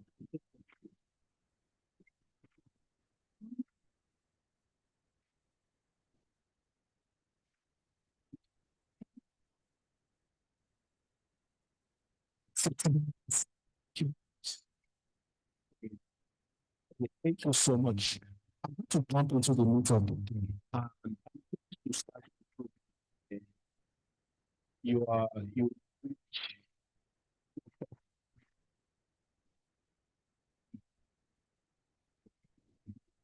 projects trying to unlock infrastructure projects, especially in the public sector. Thank you for what you do. Now we have a situation whereby the public sector has now decentralized. States are now coming on board to take over regulation.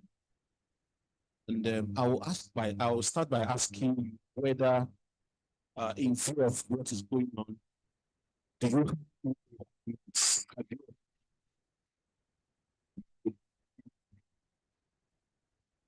you expect from project developers before you can provide capital support in relation to their infrastructure projects?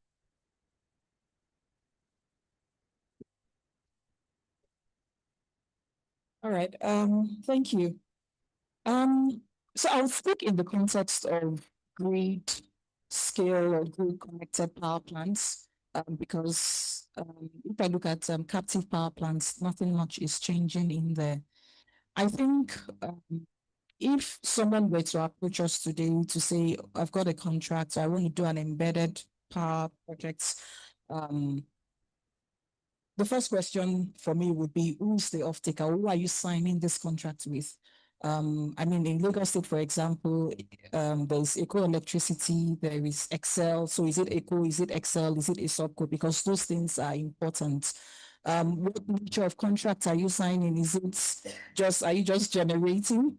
Are you responsible for generating, distribution, and collection? So is it just power, or is it a franchising? Because those, I would say, they are very important to give clarity on repayments, risk issues that lenders are often concerned about.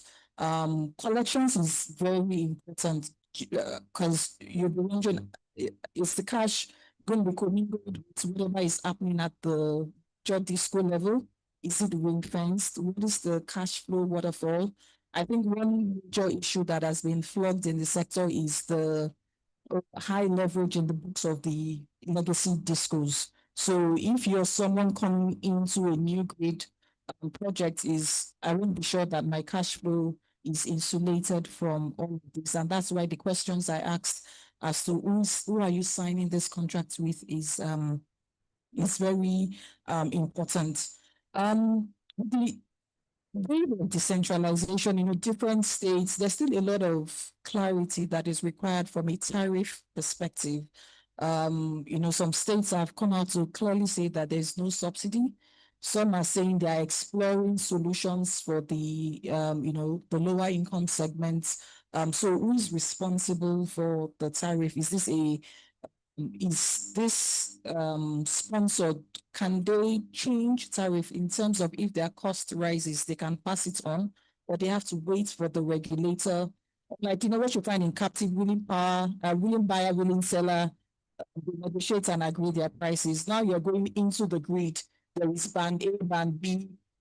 If my power goes into, say, Ikeja Electric, even though I have a contract with them, am I commingled with whatever is happening across their multiple bands? So I think beyond the standard review that we do, I see a case for a lot of legal due diligence, just navigating multiple contracts, multiple regulatory frameworks, and it's really geared towards understanding. And wants to start off making a mistake. Aside the standard things of contract, you have a PPA, you have a license. It's really who sets the tariff, who has the mandate to set the tariff, who has control over the cash. I've heard some state regulators say they want to centralize collections. Is that really a good thing? I'm not sure as a lender, I would want cash flows going into places I don't understand. So it's really around DD. And when those boxes are checked and you get comfort, then you can then move to the familiar credits related checklist that you will go through. But I think overall, excited to see projects come up. We're going to get into the room with the regulators, what the stakeholders are, to ensure that that understanding is clear across to ensure that projects succeed. Thank you. Thank you so much. So my takeaways from you: one, a need for proper legal due diligence. Two, a need to understand what the tariff framework looks like. A need to get certainty around collections. I think is a very good takeaway. And the investors in the room, when you frame your projects, I think you should start looking at thinking towards giving answers to these critical questions. I'll come to you. The question to you would be: you have been in the power sector for more than a decade, especially playing in the distribution segment. Eco Disco is one of the, I would say, the best discos we have in Nigeria in terms of performance. And so as an investor that has been in the Nigerian power sector for this long, how do you view decentralization? Thank you very much. Is it an opportunity? Do you see it as an opportunity or a threat? My apologies. I'm so excited to. Our balance sheet is the to get on it as we speak. So I can tell you, that you can discuss with us. Okay, so just to answer your question, decentralization has its opportunities and it has its risks. A lot of opportunities because, of course, everyone's tired of the central government. Even in, should I say, 2 years, what we've seen and experienced across in several states, of course, want to take a different look to some of these things. So I'll touch on some of the advantages. Of course, the fact that we are decentralized means that it's just closer to the people. It's the generation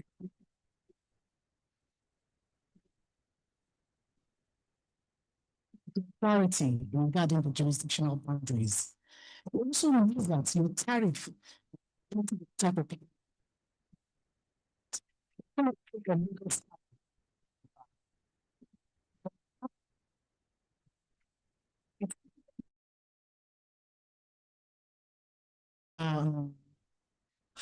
Had hit economically, tariff, it's fair. So what you see is that you have a customized solution to issues that you find around.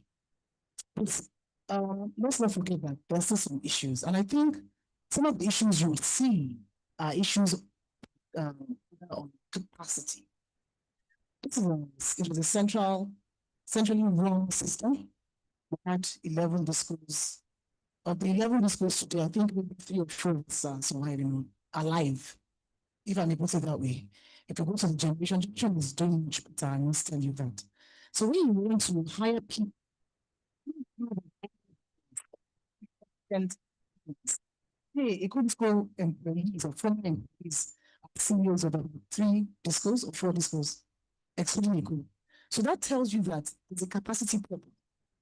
You can't go out of the discos of the power sector and just in the sector, people understand what we're doing. So definitely in regulatory commissions, we're not talking about state regulatory commissions for how many states? And you're talking about each commission having at least 5 people. This is really very because people.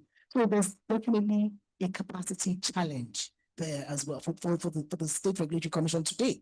Also, investors will definitely have, I'm sure, in what Jumoke does, she will see things like this. If you had a plant in Ogun State supplying power in another state, you're automatically regulated by NAC. The truth is that the state regulator of Ogun State and the other states, let's say Lagos, we also to comply with certain regulatory standards. That's another challenge that we would have.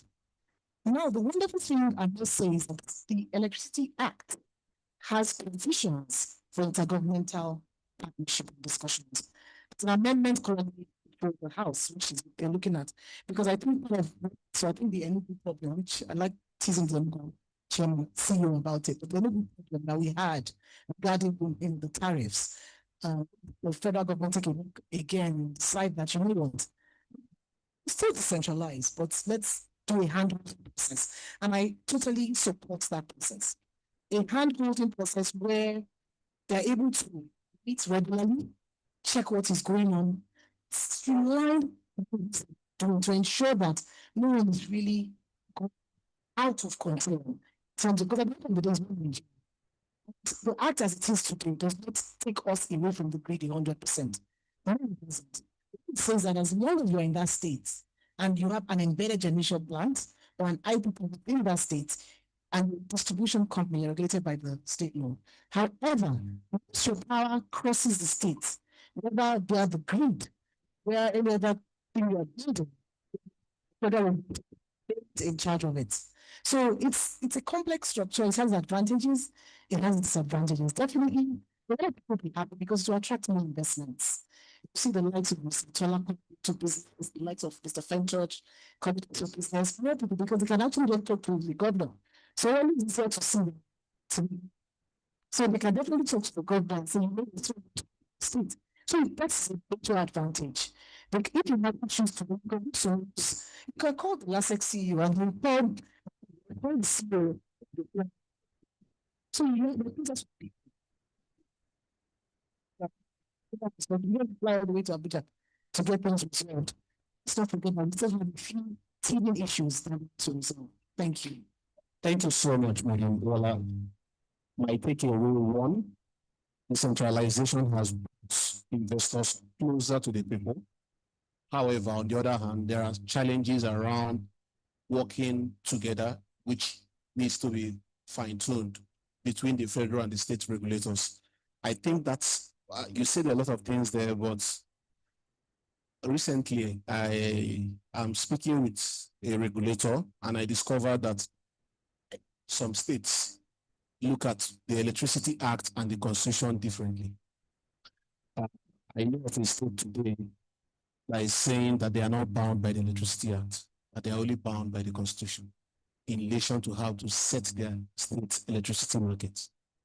And these are real risk investors have to navigate when they move into that. One argument is that if you look at the Constitution, for example, the power to regulate distribution is not a power allocated to the federal government. It's a power that is domiciled within the states. And you see this particular state trying to be aggressive in terms of how they are trying to approach the whole decentralization. So it's also critical that when you are exploring projects, there is a need to do strong due diligence on the legal framework and how operators in that state, especially the regulators, interpret that law. So you are on the same level. So I'll come to you, Mr. Toby, and you are an investor. Doing a lot in the IPP space. So my question would be, what are the regulatory operation financial tools you see that can come up with this decentralization and what are the strategies ensuring you remove these bottlenecks to be able to bring projects that will change the lives of Nigerians? So the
I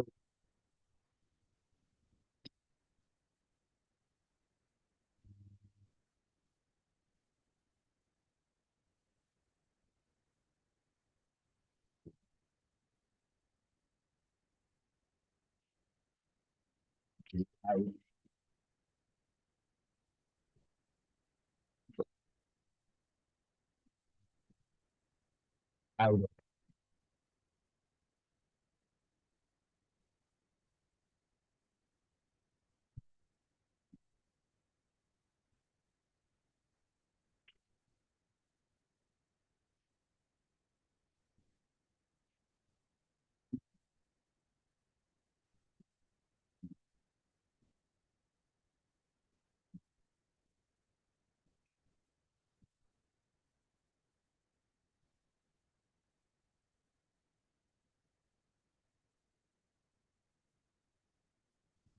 so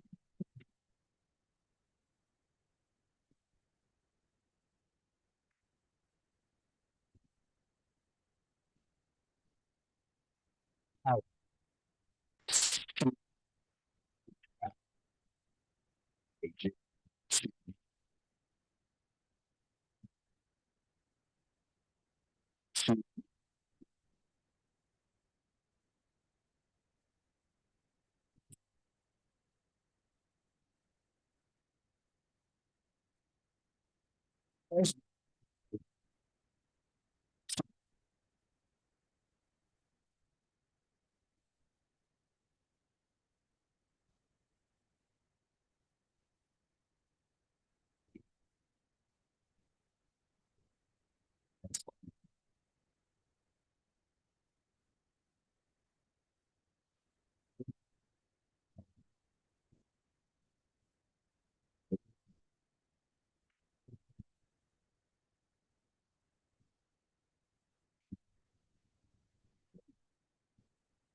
very much. Thank you so much, Mr. Palabi. Unfortunately, I'm told I have less than 20 minutes to wrap up. And for me, I thought the party was just starting. So I'll come to Uchenna. Uchenna is also a seasoned financier, and he does a lot in this space. And we would like to learn from you to also see learn strategies you are looking towards. Question to you that how do you assess the bankability of power projects going forward with the possible removal of the federal government subsidy and we see that template is basically a risk mitigation strategy put in place by the federal government to backstop possible disputes defaults in relation to their dealings with the Gencos.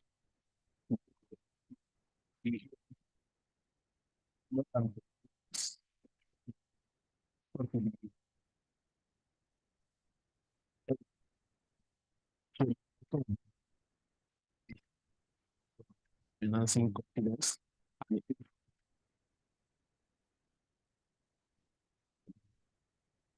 Very simple question.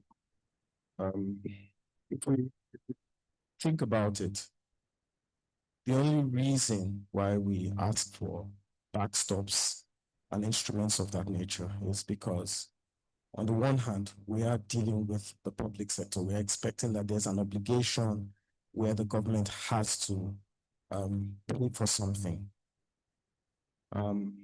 If today I buying cocoa as a raw cocoa beans and processing it and exporting it, don't expect any backstop. Similarly, if I was going to be manufacturing clothes and exporting it or selling it across Nigeria, don't expect any backstop. I'm speaking to clear market principles that if you're in a space where you do business and what your competition is the market, there is no conversation about a backstop.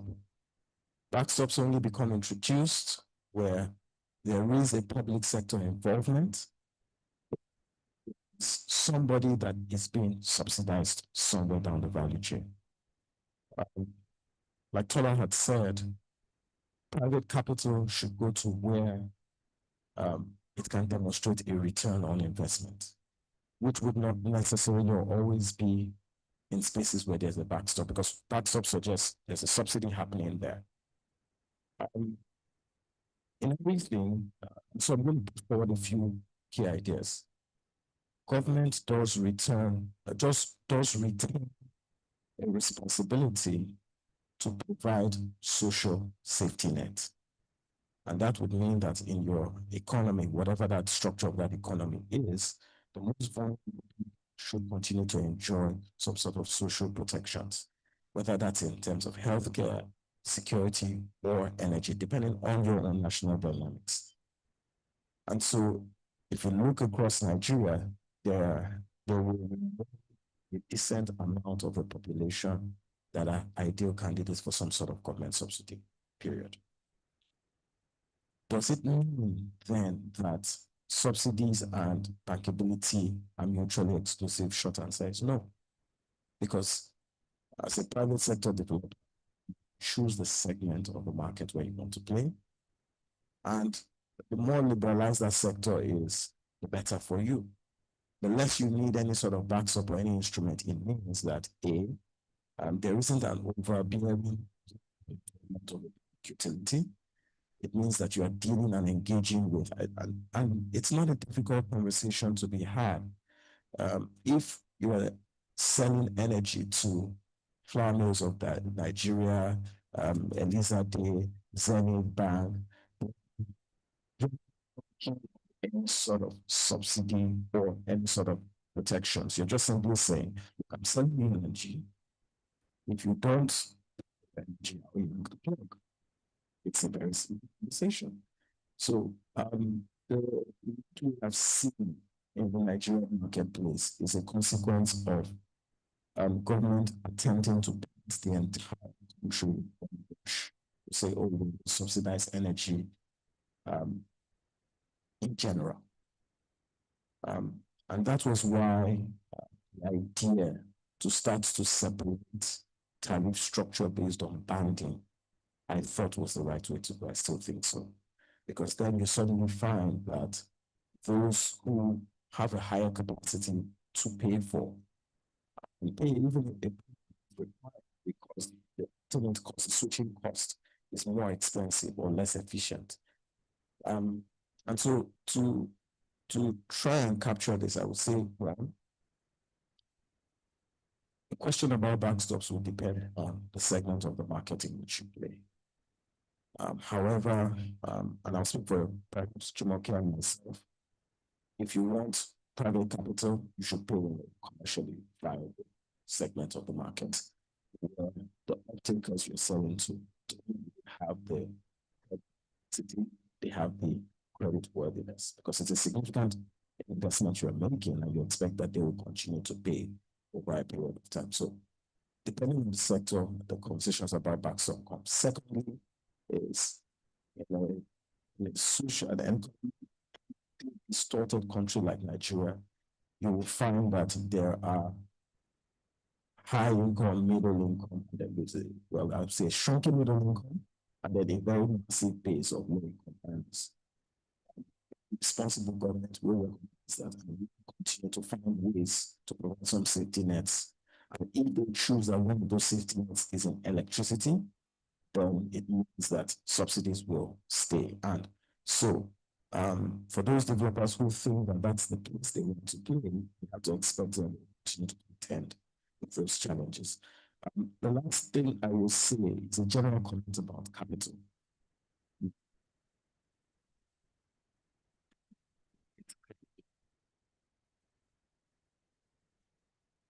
To invest in church.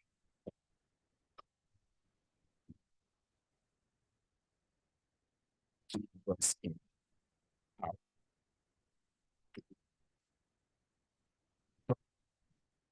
And that's the capital conversation. So every time it's a conversation about it's the capital to meet the return that this class of capital is targeting. So if we want that capital to always find its way to power, then commercial viability remains a key pillar to assess. And closely related to commercial viability is the strength of the legal frameworks. Where there's a dispute and we have to contest it, how quickly can we find judgment? How easy is it to enforce? Thank you. Thank you so much, Uchenna. We have less than 15 minutes now. I'll go to you, Engineer Efije. Tetraco is a gas giant. And my question will be, gas supply remains one of the greatest constraints we have in the Nigerian power sector. And in the light of this decentralization, where states will now take over full regulatory control, my question would be, how do you, what fiscal regulatory incentives do you believe will encourage more investments in the gas supply to the power sector, especially at the state level? I say this because I know that states, in terms of incentives, have less to offer when compared with federal government. So what are you looking out for when this market is fully decentralized and you are dealing more with state players in terms of incentives? Okay, thank you very much for that question. So I would toe the line of Jumoke a little because there are some very salient points that she made. She talked about the repayment risk, and that's what every investor, whether in that space, in the power space, that's what you are looking out for. So you want to know how much of my money and when would it come back? If you can mitigate against that, then that solves half of the problems. Then the next aspect is actually the regulation. What's the ease of getting licenses for investment? So talking about infrastructure in the gas to power space, the same regulation that will be required for gas supply to an industry is the same regulation required for gas supply to a power plant. I think there should be some flexibilities there. There should be some customized bespoke solutions from the government to say, okay, we want to support power and we would simplify the regulatory process. We can say, oh, the regulatory process will take a minimum 30 days because sometimes it takes a whole lot of time. In fact, I can tell you in project execution, we should take 1/3 of the project timeline, if not more. So if I can simplify that process, it only means that I have shortened my project time, I have reduced my project risk, and also that project. But most of these projects are actually gotten from Jumoke and Uchenna. So that would be need to be made. So the shorter the time, the shorter the moratorium period, the better that project is. That's on one hand. The second aspect is actually the aspect of the volumes. When you this project,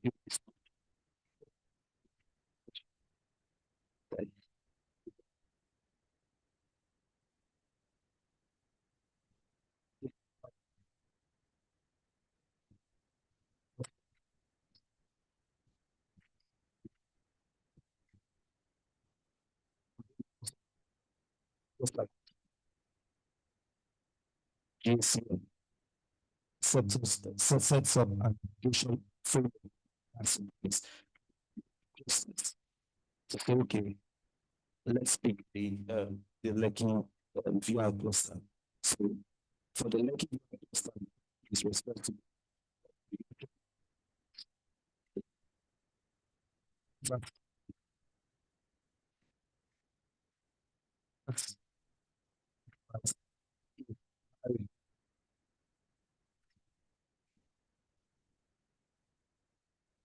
That's price for power, of the option viewers are able to give you this because it's not a and set something similar to a trust fund, just like what has been done in some of the sectors that have actually spoken. So if there's that structure to say, okay, for every project, the government will support 15%. That will give Jumoke and Uche some comfort to say the government is backing this project by this equity percentage. These funds will also serve as equity for the government, which will be a generating source. Plus,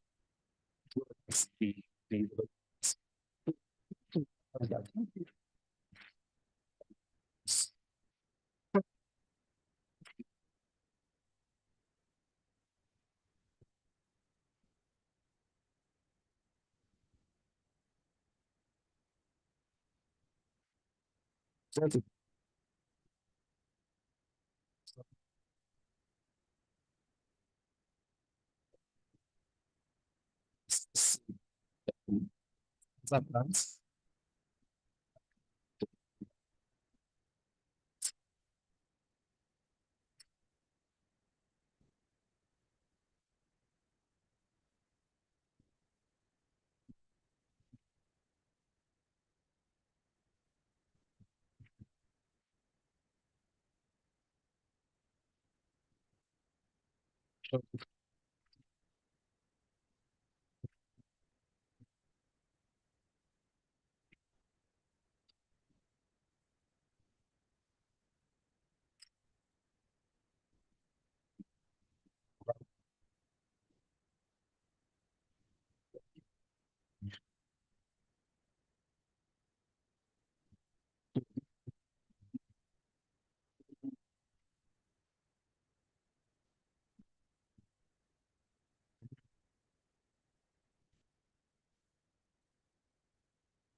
Okay.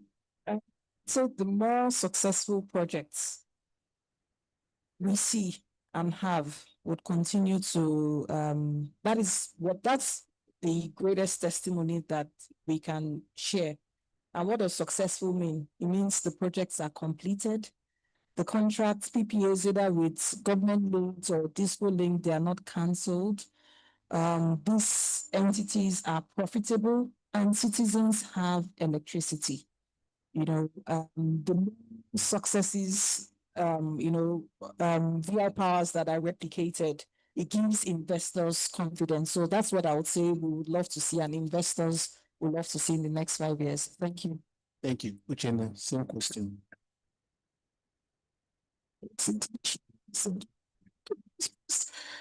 Because she did answer it. It's success. Like 5 years from now, people want to see success. But I will add something to that, something that is really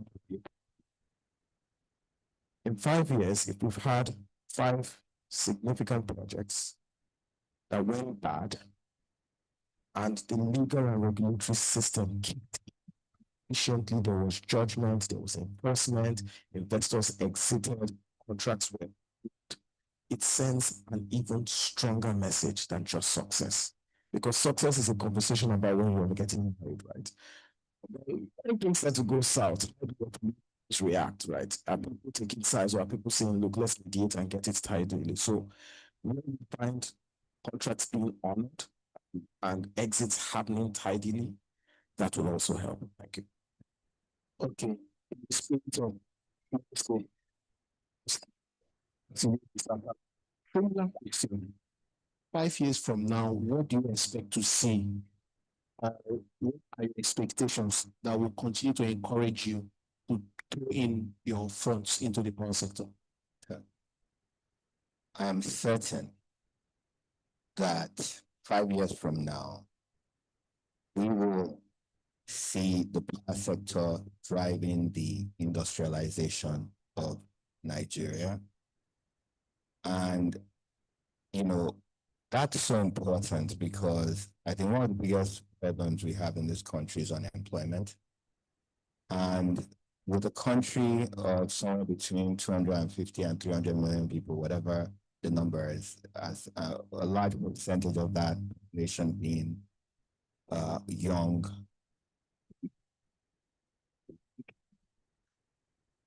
drive any kind of economic development without industry so that we can produce the very goods that we consume.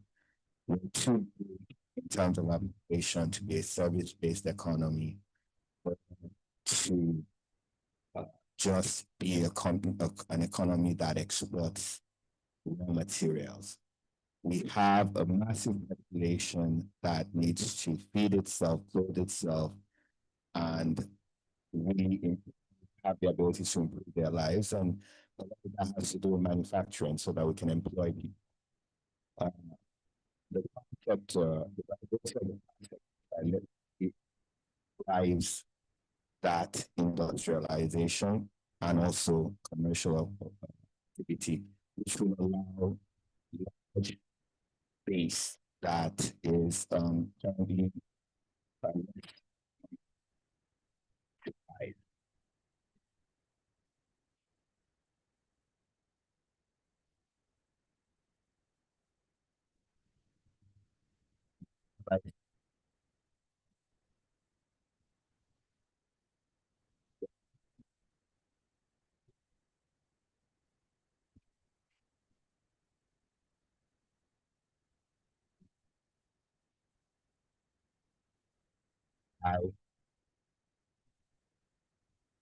I'm sure that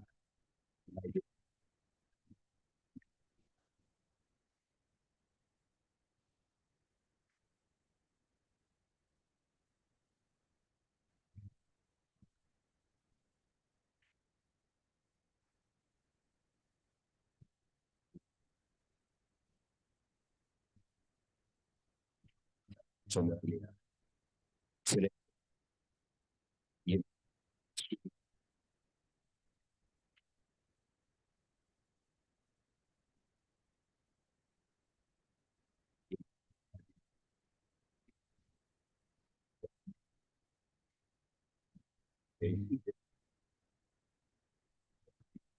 driving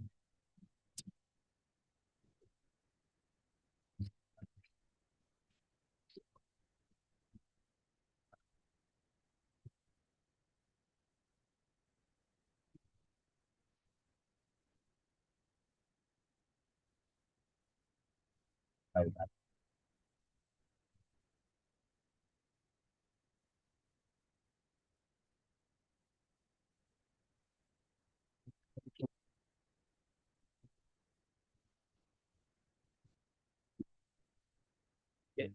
Thank you very much. So let me think like a G now.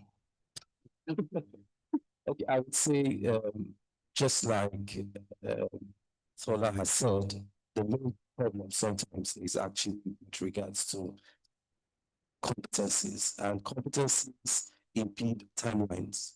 I'm a project man, so when I say I would deliver in 3 months, that's what the commercial guys work with. And if in 3 months we are not ready, there's a problem. And then we begin to ask, what is the problem? And most of the times, it's over reliance on foreign technologies. I would use solar as an example. I would first locally CNG daughter station at his facility. The scrutiny we faced, I'm sure if I could just replace that with a, sure it would have been easier. But that's the way, to be honest, to actually develop these local competencies that we call for. Just trust, skill. Sometimes it comes with trust. You just must trust them, especially when they've given to things. Just like I told you, said, protestation, that has been running. So that was done. This is yes. That's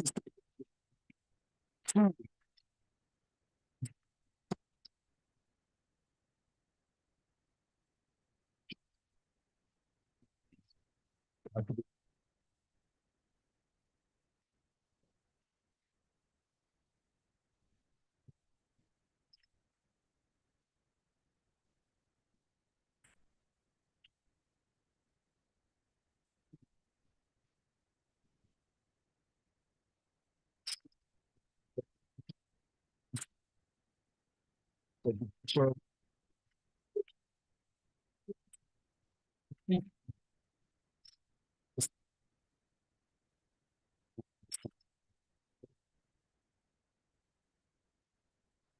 Yes. All that document is for that inside as well.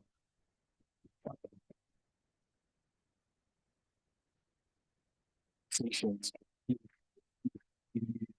We're out of time already.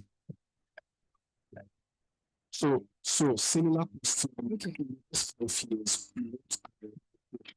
What are the things you would like to see right? What are the things? What do you think to be at that time? So I think Your perspective as students. yes, I think Uchina and Chumuke, I mean everyone has captured it very well. I think I would like to see a technologically driven power sector. A lot of the losses we have today in the power sector generally is a technological. There's that. So there's also a major technological problem. So they have to come to your house to give you. People still have to come to your house to disconnect you. I mean, I'm sure we've all lived or stayed in the house before to put your supply physically. Your power goes off once you run out of power. So we need technology to reduce energy theft, to drive SCADA, like the Honorable Chairman mentioned, Internet of Things to support that until we could get SCADA. So I think in addition to what Sam said, it is technology. I would love to see a technologically driven sector. Thank you so much, ma'am. With this, we call it an end. I think we can take questions. Okay. So if you have a question directed to any panelist, please indicate by raising your hand. One, okay. Two. Okay, let's start with you.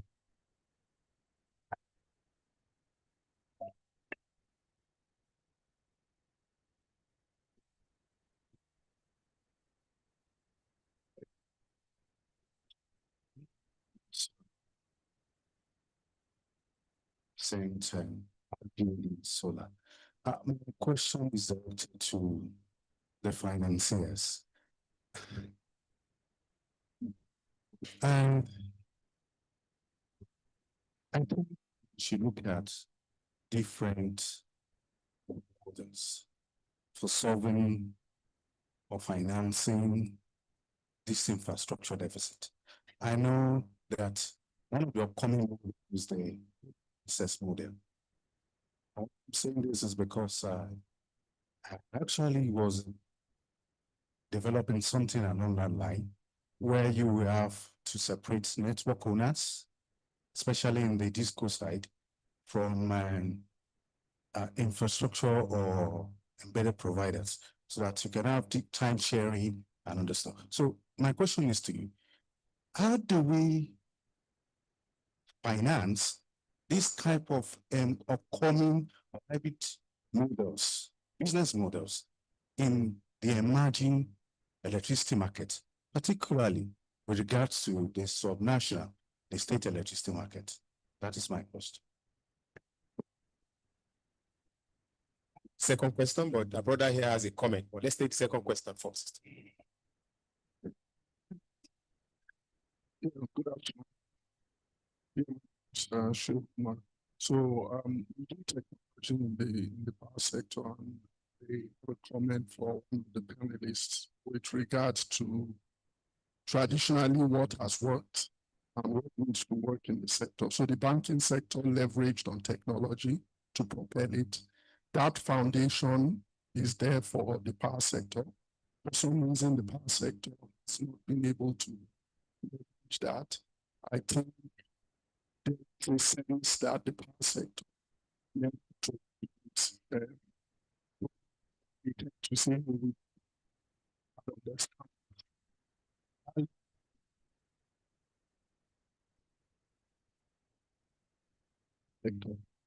sector.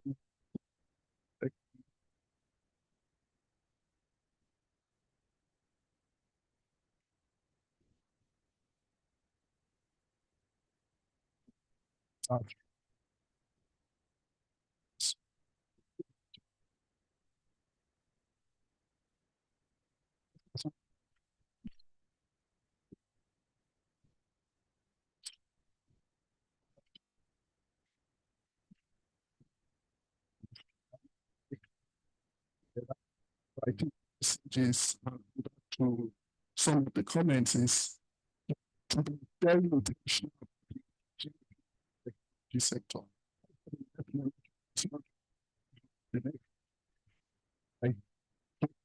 Sector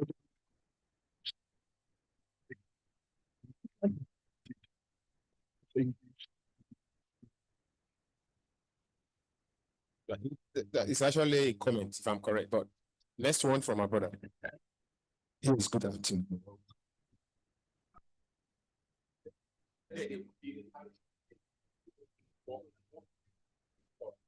Okay, basically just wanted to share this thought, considering that we see technology to do sector, but then it's the two definitely. I don't know to do. So try.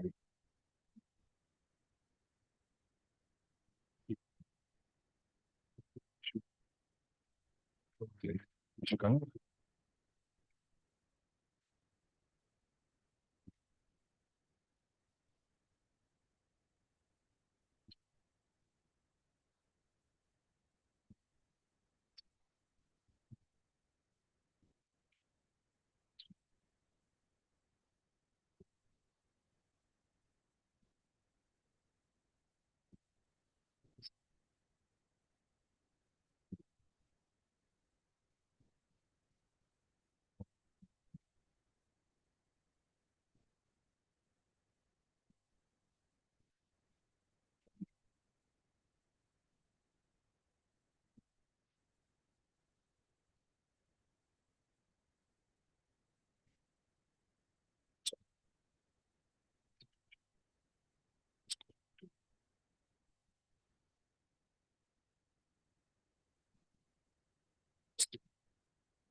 If you allow them react or respond, they'll go to.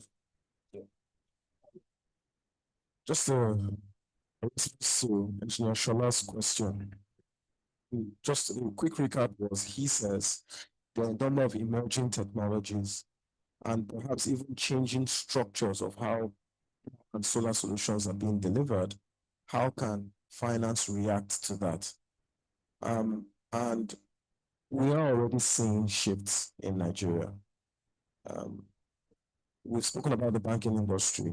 In the 90s and early 2000s, your only source of funds was if you went to the bank. Today, there are companies like Electron, the bank themselves because they raise money from the capital markets. So you put together a bond, and that's a kind of fund. So more mature companies can approach the capital markets to raise bonds, and bonds are longer term instruments. We've also seen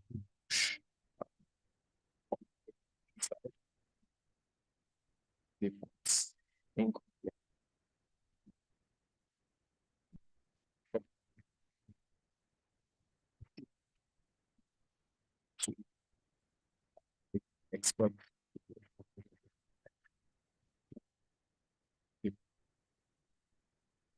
there's an entire system of VC type of fund providers. I guess what I'm saying is, the question you asked about financing is an ecosystem question. We're seeing the changes here. Since 2017, there are now infrastructure funds in Nigeria. The first one was in 2017. As we speak, I think there are about 5 or 6 of those now. Short message I will leave you is that different types of capital support businesses at different stages of their development. Today, banks will prioritize mature businesses. If you're an infrastructure fund, you also want to prioritize the mature businesses. There are still opportunities in the PVC space to support younger, smaller, earlier stage businesses. Okay.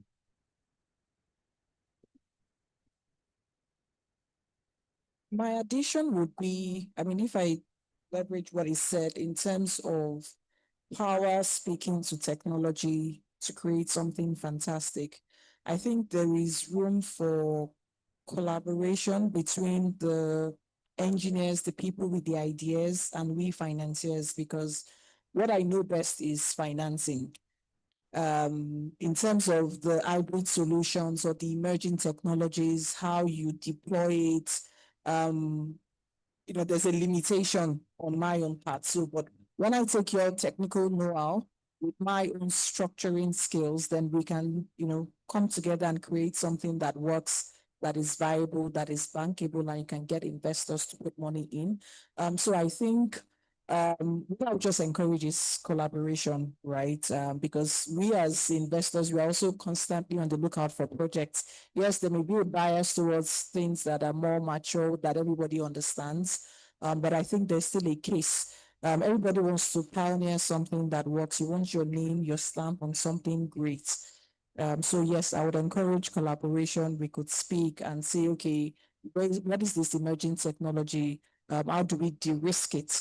And how do we make it bankable? Thank you.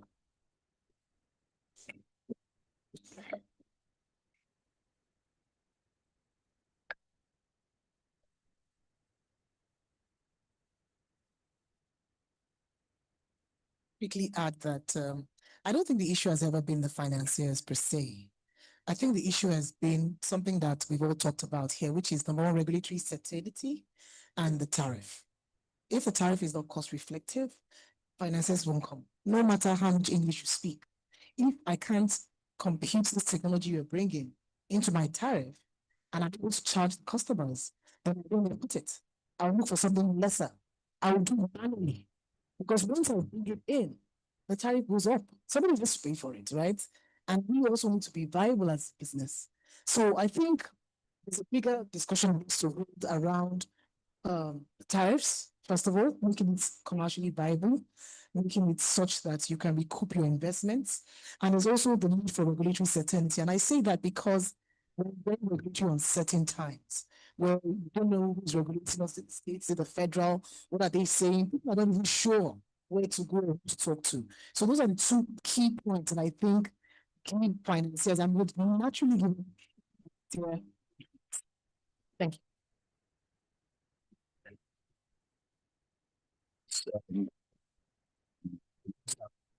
So that's the financiers. Spoke about existing securing of the so now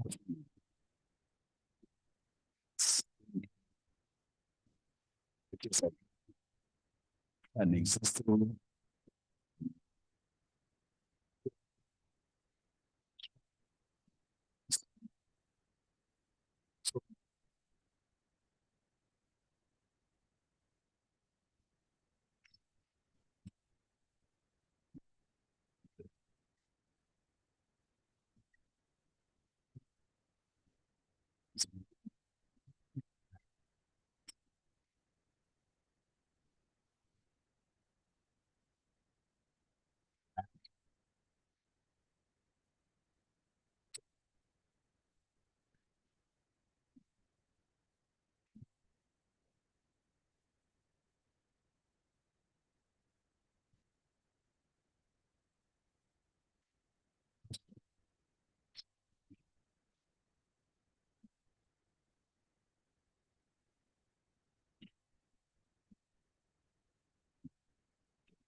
So much, Mr. I just wanted to say that I think it will be very difficult for a leader to speak to you before you should be speaking to somebody who will take the project. And if you do not have that in place, I don't think any credit committee will be listening to you, even if you are able to speak to people who are at the entry level. When the matter is escalated, I'm not sure you'll be able to get an approval for such projects. Thank you everyone for your attendance. We really appreciate. And I sincerely want to thank the list engineer Ifiji, Jenna, Jumoke, Mr. Talabi, and Madam Walla. Thank you. Wow, thank you so much.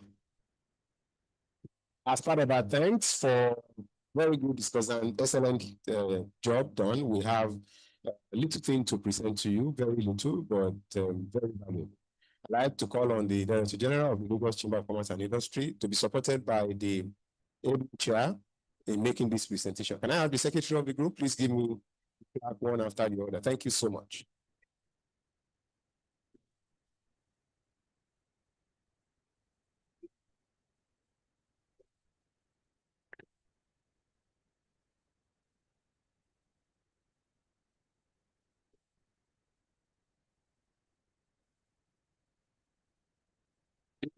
This is Jumoke Ayo Famisa, right? Let's put hands together for Jumoke, please.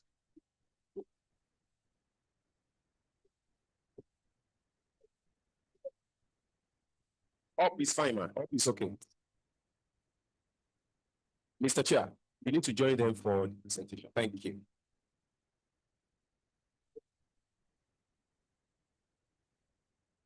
Yes.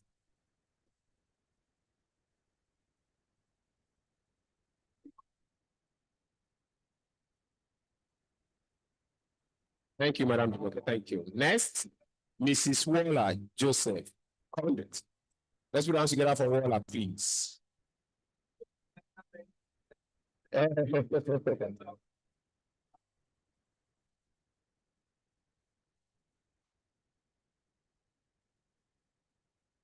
Thank you. This is for Engineer Ifige Ibon. Engineer Ifige, your turn. International Men's Day, yes.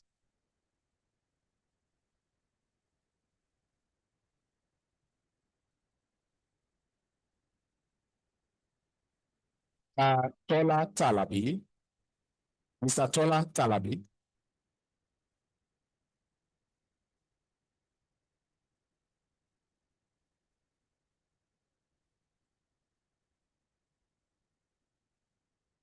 Auditor, Mr. Anthony.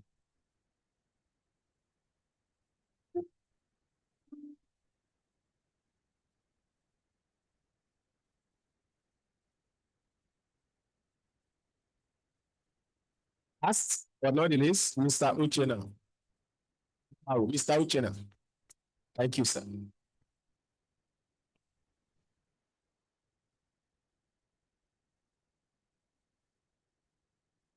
I'd like to ask all the panelists to take a photograph with Madam DG. Let's do that very fast. Let's come together. Panelists to take a good photograph with the DG. Sir, you need to be in the yes, sir. Thank you. Thank you.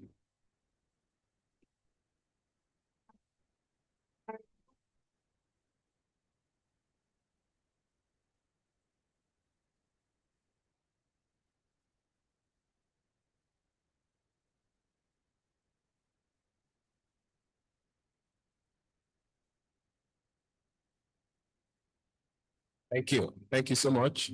Thank you so much, discordants. Believe calling you next time you yeah.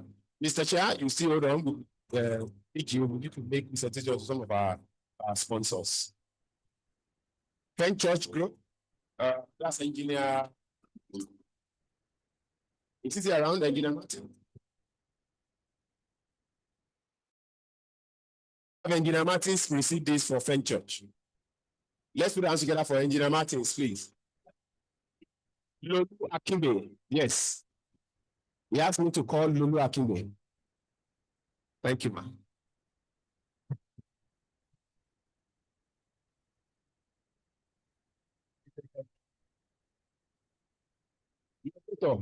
Moderator. Anthony. Thank you. Let's call. My brother from Tetracol. Yes. From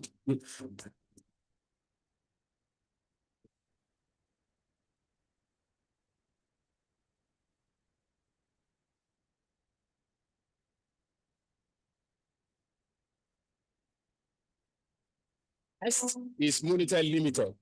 I'm told that belongs to Tetracol too. Monitor. All right. Thank you.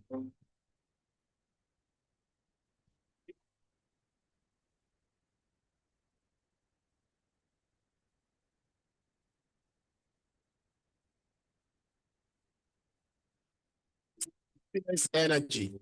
Do we have Mr. Shon Suleiman around? Siemens Energy. All right.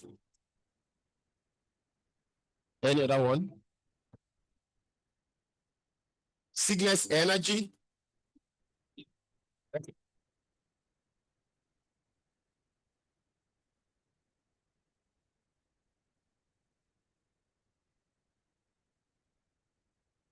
Electron.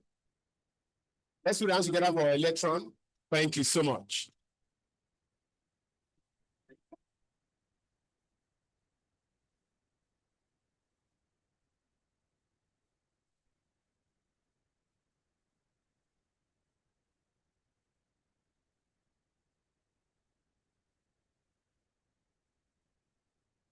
Next. ICO Insurance PSC. Let's put hands together for ICO Insurance PSC representative. ICO Insurance, I saw him in Mr. Adeniran. Mr. Adeniran, okay. Next. Energy, can we have you? We call that. Anyone?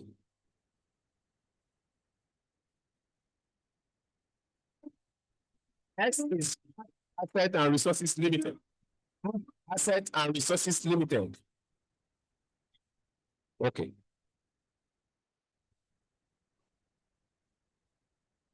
Yeah, asset. Group Asset and Resources.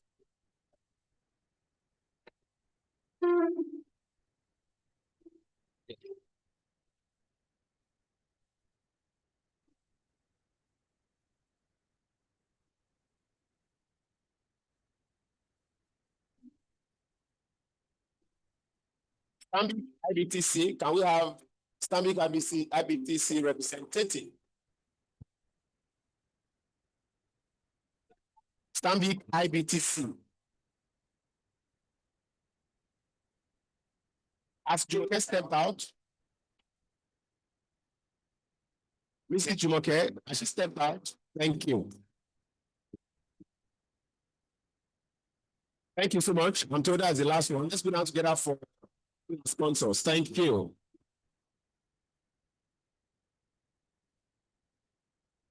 I'd like to thank all of us for coming today for a closing remarks and a vote of thanks. Just before the refreshment, which I considered very necessary, I'd like to first of all say that you should please keep your phones inside your inner pocket. I have mine. My own are in my inner pockets, because this junction of refreshment, we want to hear a story that touches your phone, your iPad, your iPods, your everything. Please keep them inside your inner pocket. For a closing remark and a vote of thanks, keep your hands together. For the chair of the power group, here at SCI, Mr. Olufemi Bakare, as he closes this for us.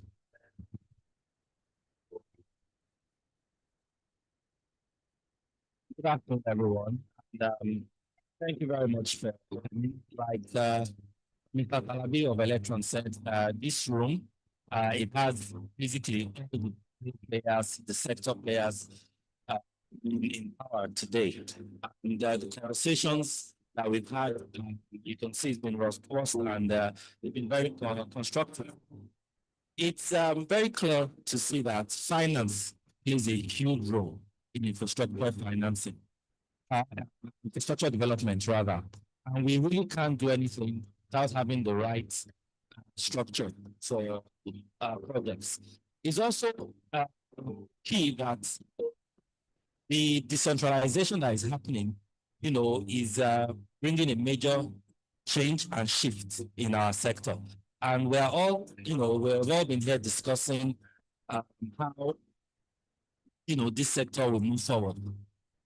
My own take as a sector player is that within the next 5 years, we will see a lot of growth. Even the finance people, the tech people, all of them, everything requires financing and power. So I'm very happy. Thank you very much for being here, because it's a busy day for everyone, but you've taken your time to be here and to be part of this discussion. And on behalf of the LCCI and the Power Sector Group, I say thank you, everyone, for coming. Thank you. Thank you, sir. I'm told that lunch is per table. I'm told that the lunch is per table. Please, we begin from the center table. We have the Director General. She needs to go. The table needs to go for the lunch, then table by table like that for orderliness. And we do that, please be reminded. Keep your phones, keep your iPad, your iPods, everything. Yes, don't say I hand. Keep them inside your inner purse. Very necessary.